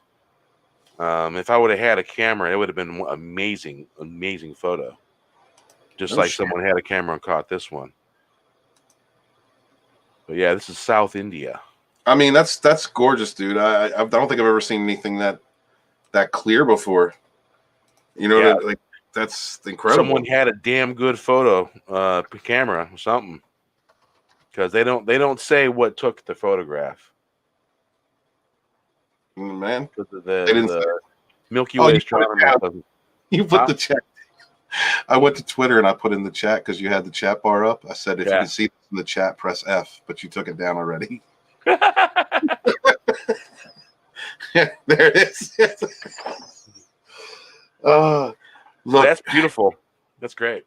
That's a wonderful shot. That's a beautiful shot. Now, if this was a sci-fi movie, I would be thinking, all right, that town is about to get obliterated. Yeah, there's an alien up there. Yeah, the Skrin have come to Earth. Shout out to Command and Conquer 3. Have you seen episode 4 of The Expanse? I have not watched any of The Expanse. Oh my God, man! You gotta check that stuff out. Oh, I can't. Look, I promise. As soon as I get through Enterprise, I'm on the final season of Enterprise, and then I'll watch The Expanse. Yeah, because of Gary, I tuned into it a little late, and I was like, oh wow! And then it's just I watched the whole freaking thing, and then okay, now I'm waiting for more. The Expanse. Scott's watching it now, and that's what he's saying. He's like he got into it late, and now he's watching through it because Gary keeps talking about it. Doomcock keeps talking about it. Hail Lord Doomcock, and I'm gonna watch it because it seems to be something that a lot of people are getting behind. Welcome back, yes. Was it Barney Miller? Did you remember that show? Yes. Welcome back, Hardy. Barney Miller, Kojak. Look, I look forward to Welcome those Back. other police TV shows, you know. I look forward to Welcome Back, Carter, and Mork and Mindy. That I love Mork and Mindy. Even after the giant baby came, when they had no idea what to do, I guess. Yeah. A dose of Mork and Mindy, and let's just face it, people wanted to see Mindy. Yeah, she's cute. I love the 70s. I love 70s chicks, man. That's something about them. Something about the styles back there. I don't know. I grew up in some of that weirdness. There was some weirdness, man. I was an infant. I was in my dad's sack, and then I was drooling on myself, and then I was in the 80s. that's my 70s experience. Oh, Kolchak in that night soccer, yeah. Kojak, as in the guy with lollipop. And then there was the Night Stalker. Man, that was a great show. They tried to bring it back, and it was kind of okay, but they didn't really have too much success. It didn't take. You know, some shows, you know, you try and bring them back, and you know, they lose a little something sometimes if they don't do it right. Mm-hmm. Oh, Facts of Life. That was a funny show. The original Fantasy Island was great. Yes, it was. Yes, it was. Mm-hmm. One of those old TV shows. You're right. Robin Williams is just... He's one of them breakout comedians. He's one of those people in entertainments that stand apart from everyone else. Like Freddie Mercury stands apart. It's just... When he left, why he left is one of the saddest points, I think, in the history of entertainment. Because he meant more, I think, than he gave himself credit for. A lot more.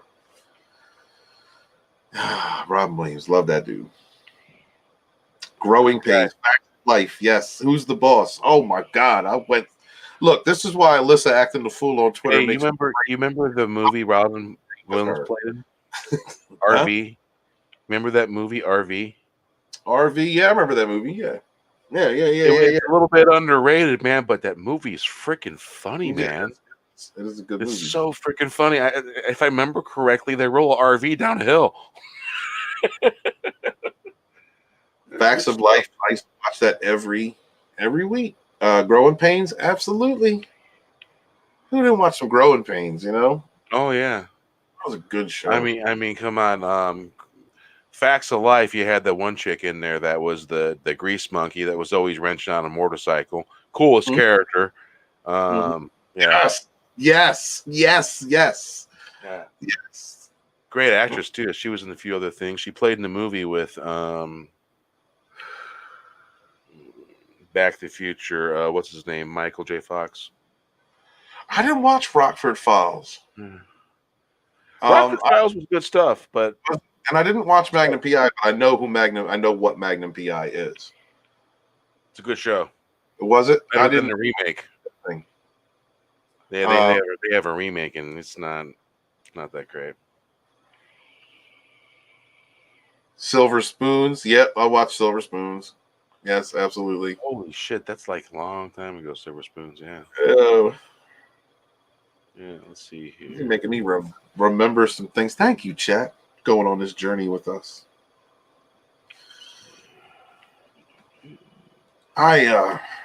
Grizzly Adams.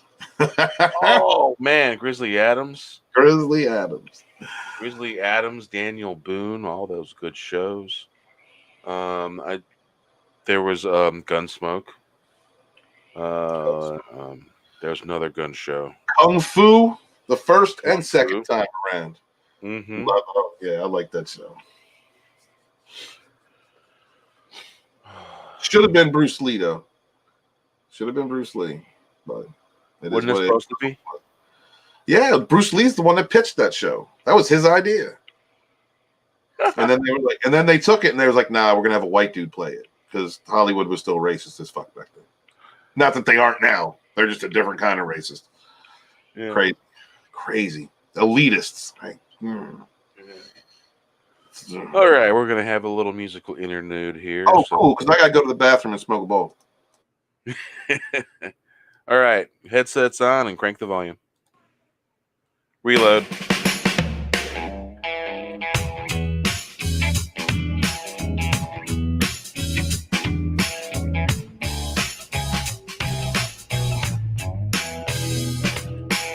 Flowers in the park singing of better times. Wish it would rain. Just a plain sunset after the mist clears.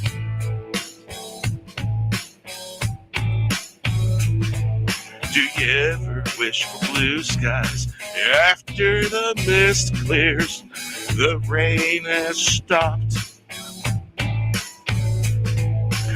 Looking for rainbows on the horizon, sunset so clear.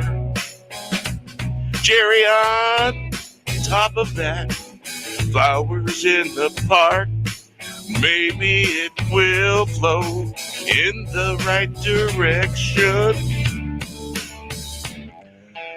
Flowers in the park, singing of better days. Wish it would rain, just a plain sunset after the mist clears. Flowers in the park, singing of better times. Wish it would rain, just a plain sunset after the mist clears. Do you ever wish for blue skies after the mist clears? The rain has stopped.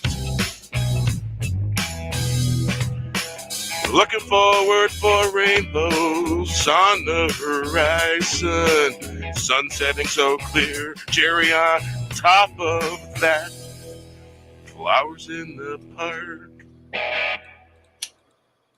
Yeah. Nice. Yeah. The next one is The Ship Has Sailed.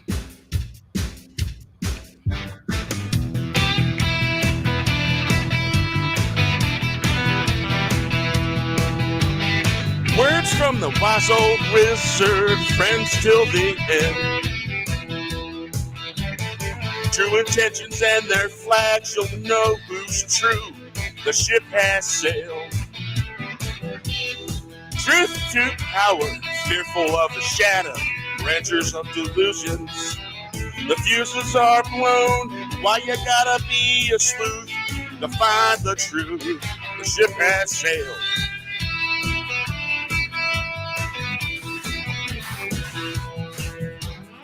Record playing like a broken record, using too much power, never leads to truth. The grand old show, the reckoning realities of majesty, the ship has sailed.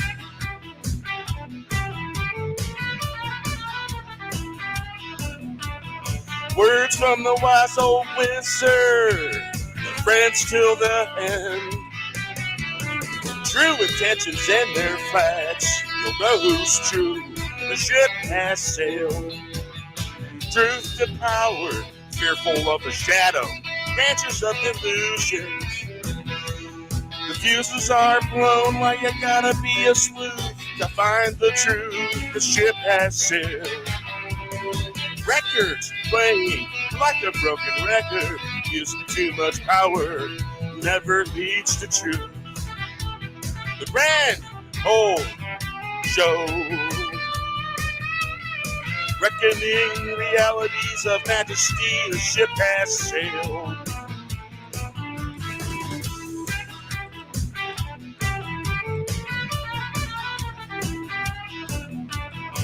Words from the wise old wizard, friends till the end. True intentions in their flags, you'll know who's true. The ship has sailed. Words from the wise old wizard, are friends till the end. True intentions and their flags, you'll know who's true. The ship has sailed. Truth to power, fearful of the shadows, measures of delusions. The fuses are blown, why you gotta be a sleuth to find the truth. The ship has sailed.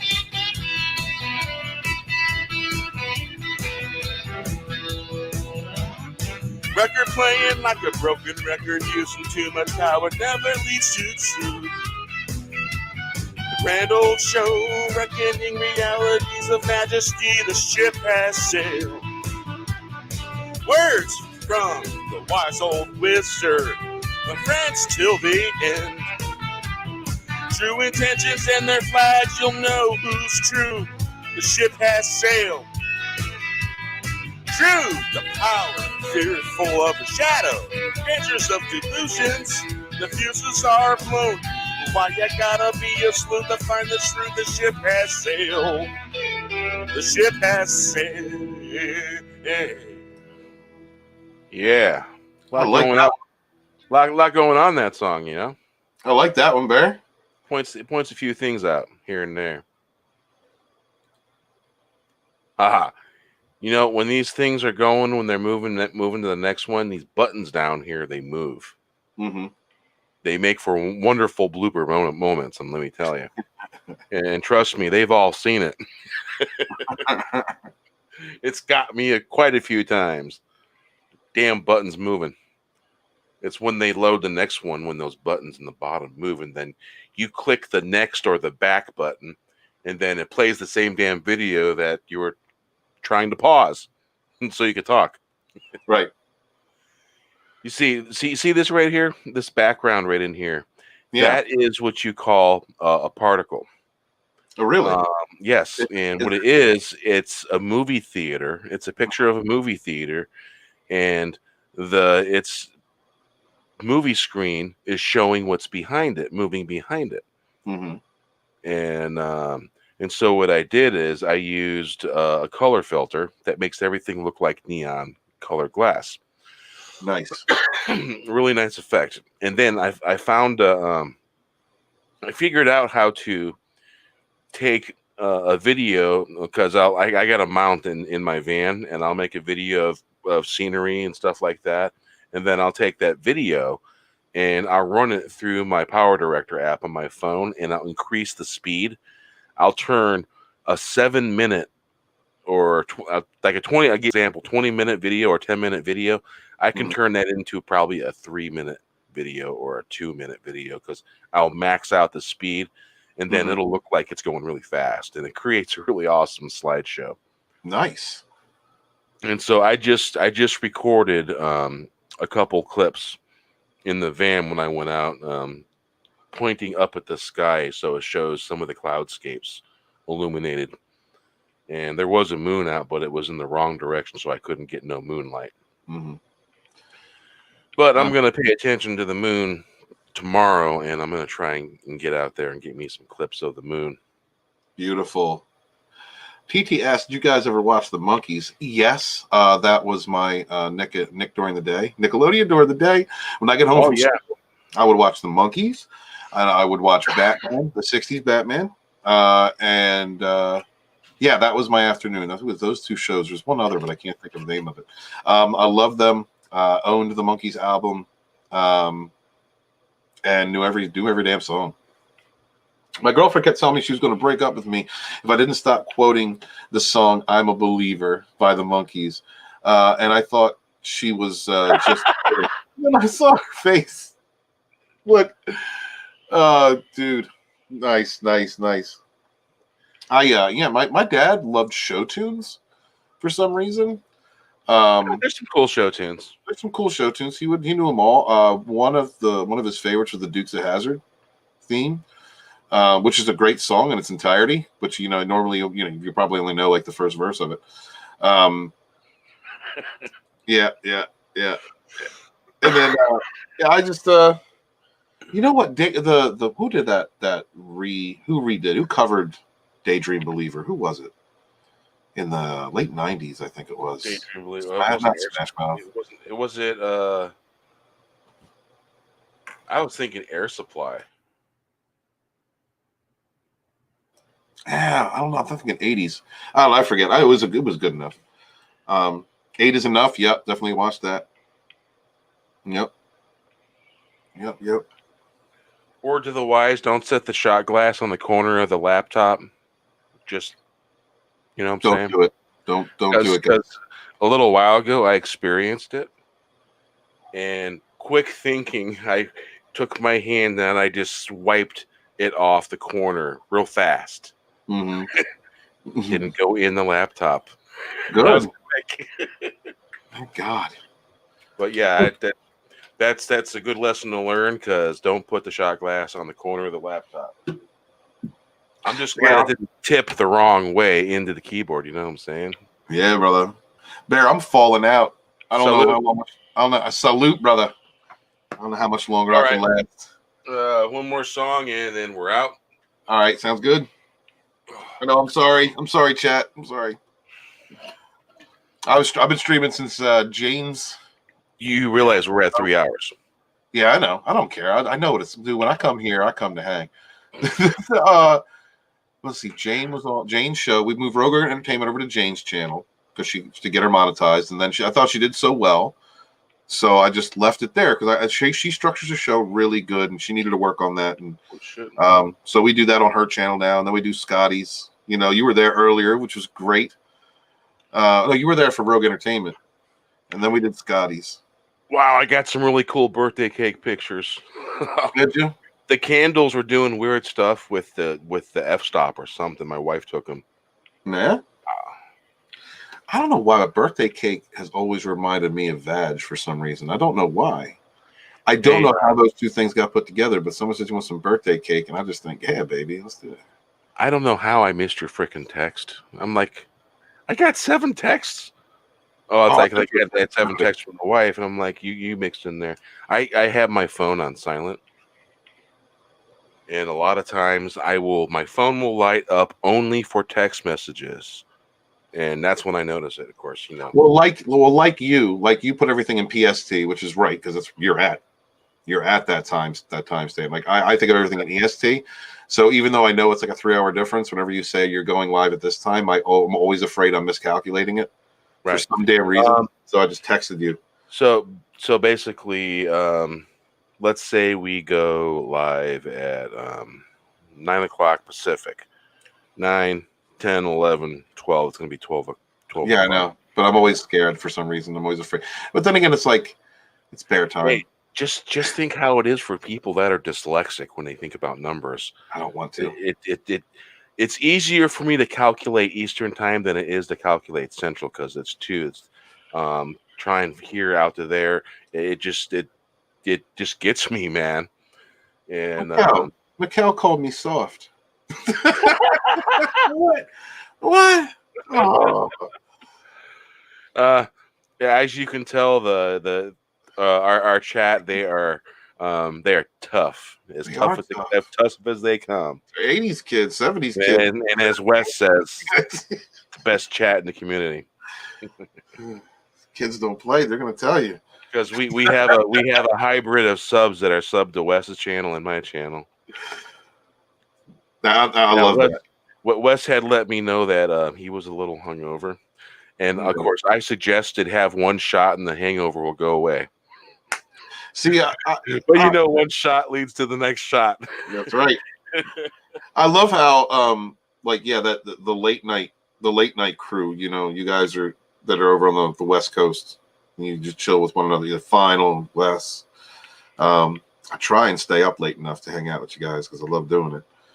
But it's it is what it is. I have kids too, and they fucking get in the way. They need things from me. Like I'm supposed to fucking do things for them.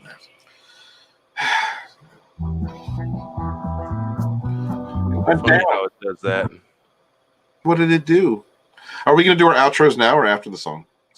Probably after the songs. Okay. We're gonna go back. I'll hit this real quick. Very so, Mikkel. We'll play the Days Gone By in the Court Gesture. All right. That. Oh, what says TT said it's 6 p.m. over here. Yeah, I know, brother. Well, cool. I'm glad we're able to chill to stream on your time. I think, Mikkel, isn't it like close to 8-something a.m. where you're at, Mikkel? He's like, he's 7-8 hours away? He's in New Zealand. Oh, he's in New Zealand. No, he's New Zealand. Mikkel, no, it's like 5-6 then. Yeah. Right. And Evening. I've had someone from Israel on the channel, and it's right around. Yeah. Yeah. Whew. Not even set yet. Where are you at, TT? That's because you got all the sunshine. We have none. Y'all have it this time of year. You get the long days. Are you on the equatorial plane? That's messed up. They get cheated. It's a night. It's okay. It's the opposite. Okay, I see. Mm-hmm. Awesome. All right. Now, remember I was telling you that I figured out how to take videos and change. I found a warp effect. It makes everything look like it's streaming behind as it's moving. Mm-hmm. It's like waves of smoke is streaming off it as it goes forward. I figured out how to do that. I also figured out how to flip it. You see how it's driving on the left side of the road? Mm-hmm. It's not actually driving on the left side of the road. I just managed to flip it. That's cool, man. When I loaded it, to fix the video to speed up the film and then turn it into a small clip and then clip it out. It was upside down. So I think the next one I'm going to do is probably going to be upside down. Cool, man. Cool. Alrighty, we'll give this. This is Days Gone By, and this was born mysteriously. There we go. Might help if I turn the mute off.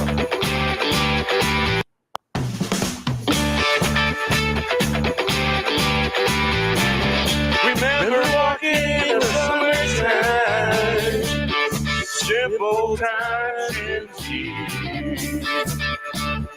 Sitting watching the water go by, feet dangling in the water side. Hear the sound of birds on the fly. Days on by, wishing for simpler times, waiting on the rain. In warm days, feel the rain touching, rippling on the riverside. Do you remember summertime, rain and mist in the air, laughter in the air? We never had a care.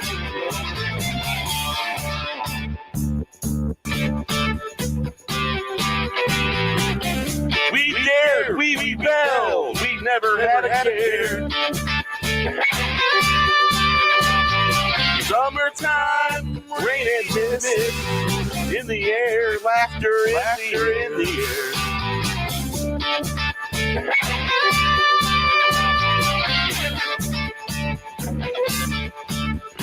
Remember walking in the summertime, simple times indeed. Sitting, watching the water go by, feet jangling in the water side. Hear the sound of birds on the fly. Days gone by, wishing for the simpler times, waiting on the rain.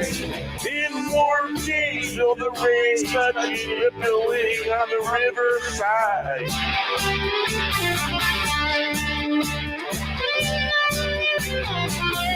Do you remember summertime rain and this laughter in the air? We never had a care.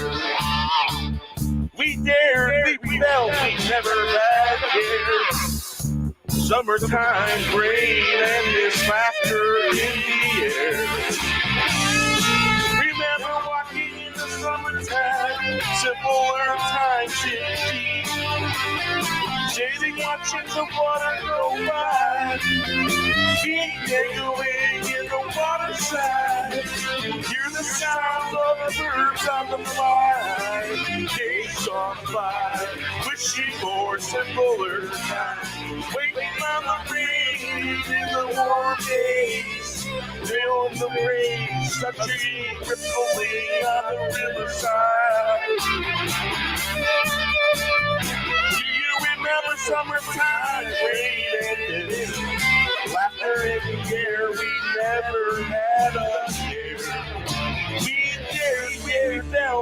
never had a fear. Yeah. That'll get you. That'll get you.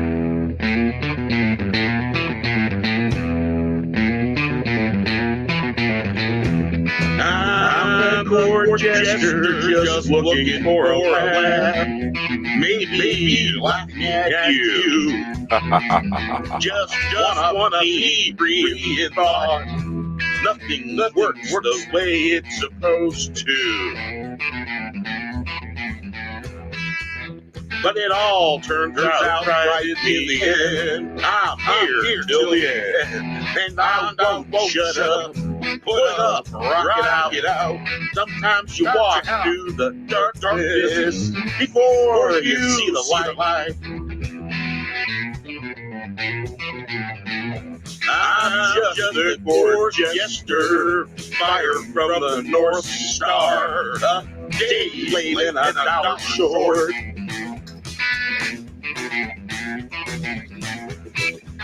I'm a court jester just looking for a laugh. Maybe laughing at you. Just wanna be free and thought. Nothing works the way it's supposed to. But it all turns out right in the end. Salute. I'm here till the end. Salute. Oh, shut up. Put up, rock it out. Sometimes you must walk through the darkness before you see the light.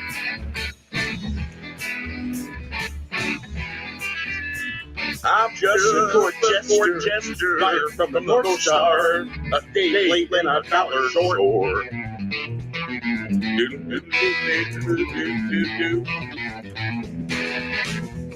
I'm a court jester just looking for a laugh.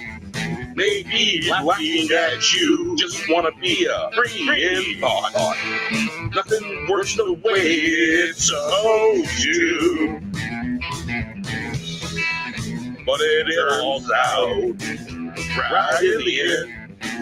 I'm here till the end, and I won't shut up. Put up, rock it out. Sometimes you must walk through the darkness before you see the light. I'm just a court jester, fire from the North Star, a day late and a dollar short. I'm just a court jester, just looking for a laugh. Beautiful. So, let me pause that wonderful song. Yeah, I had fun making those, man. Good stuff. Good stuff. It seemed like it. Yeah, I get a kick out of it, man. You know, songs just come out of nowhere, seemingly, or you hear some words here and there, and then you place them together. It's the oldest thing. Mm-hmm. Son, man has been writing down words and then singing them for quite a while now, and I really like it. I dig it. You know, you take something and create something positive because the world's spitting out a bunch of pink elephant and all that darkness that comes with it. And I say throw white light and blue light at it and throw that kind of prayer at it and be strong that way. Yeah, because it's all about good energy and doing good things and putting a little bit of good back in the world.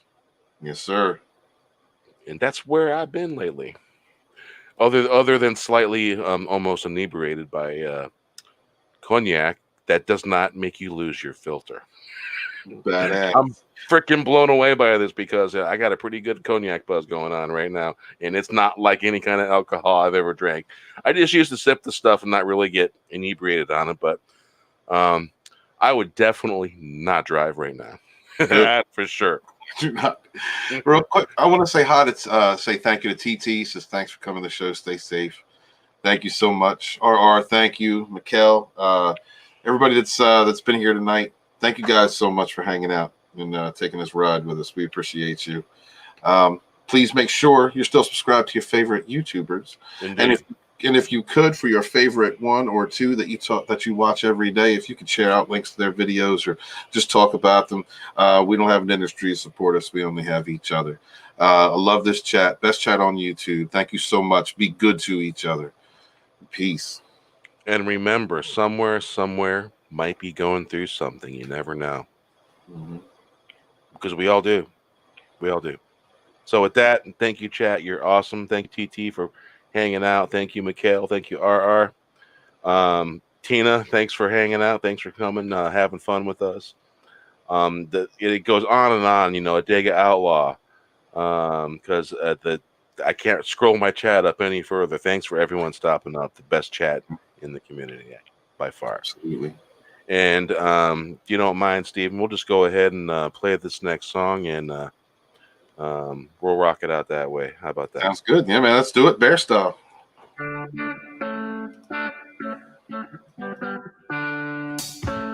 Fly with the eastern sun in the morning light. A surf beating the sand in the wind, whirling around, flying through the sands of time. Surf beating the sand in the wind, whirling around, flying through the sands of time. Flying through the sands of time, in the sands of time. Walking with me in time. We will figure all this out. We will figure all this out. Fly with the eastern sun in the morning light. Surf beating the sand in the wind, whirling around, flying through the sands of time. Surf beating the sand. Salute.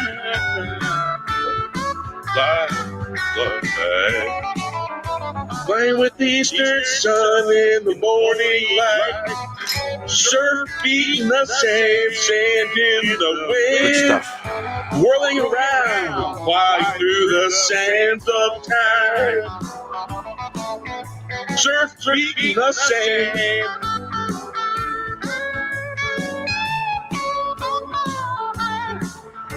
Sand in the wind, whirling around, flying through the sands of time.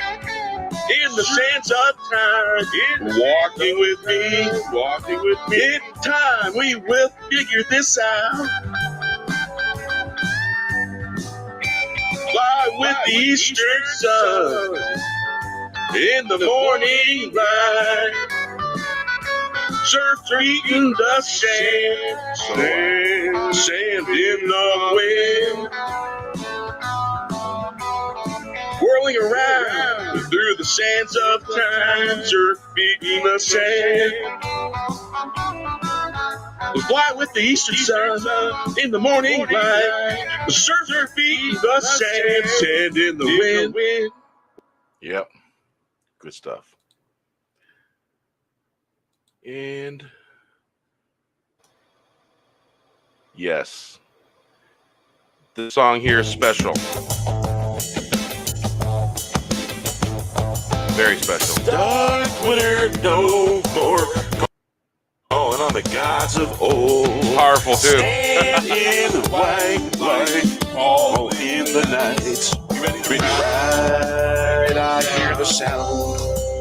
Call to ride forth. Bring the wind, bring the light. Call the wind, call in the wind. Feel the wind, wandering around the world. Round the world, dark of day, night like today. Shine on the land and the trees. If you please. Four corners where the wind dwell, in the dark of day, night to day, cast on the wind, let the sun shine. Feel the wind, you calling, the wind finder. Call the Elemental, bring the green of the earth. Dark winter, no more. Calling of the gods. Oh, Hell. dark winter, no more. In the white light. Calling the night, be ready to ride. Hear the sound. Call drive, come forth.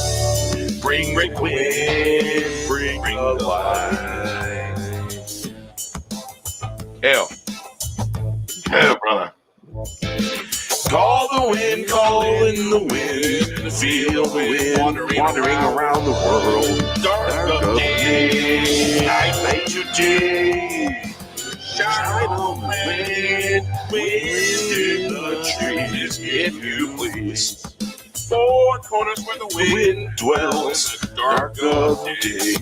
Night to day, cast on the wind, let the sun shine. Feel the wind, do you hear who is calling?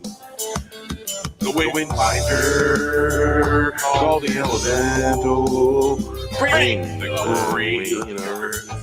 Dark winter, no more. Dark winter, no more. Calling on the gods of old. Stand in the white light. Stand in the white light. Call the night. Ready to ride. The horn's been sounded. Come forth, bring the wind, bring the light. Dark winter, no more.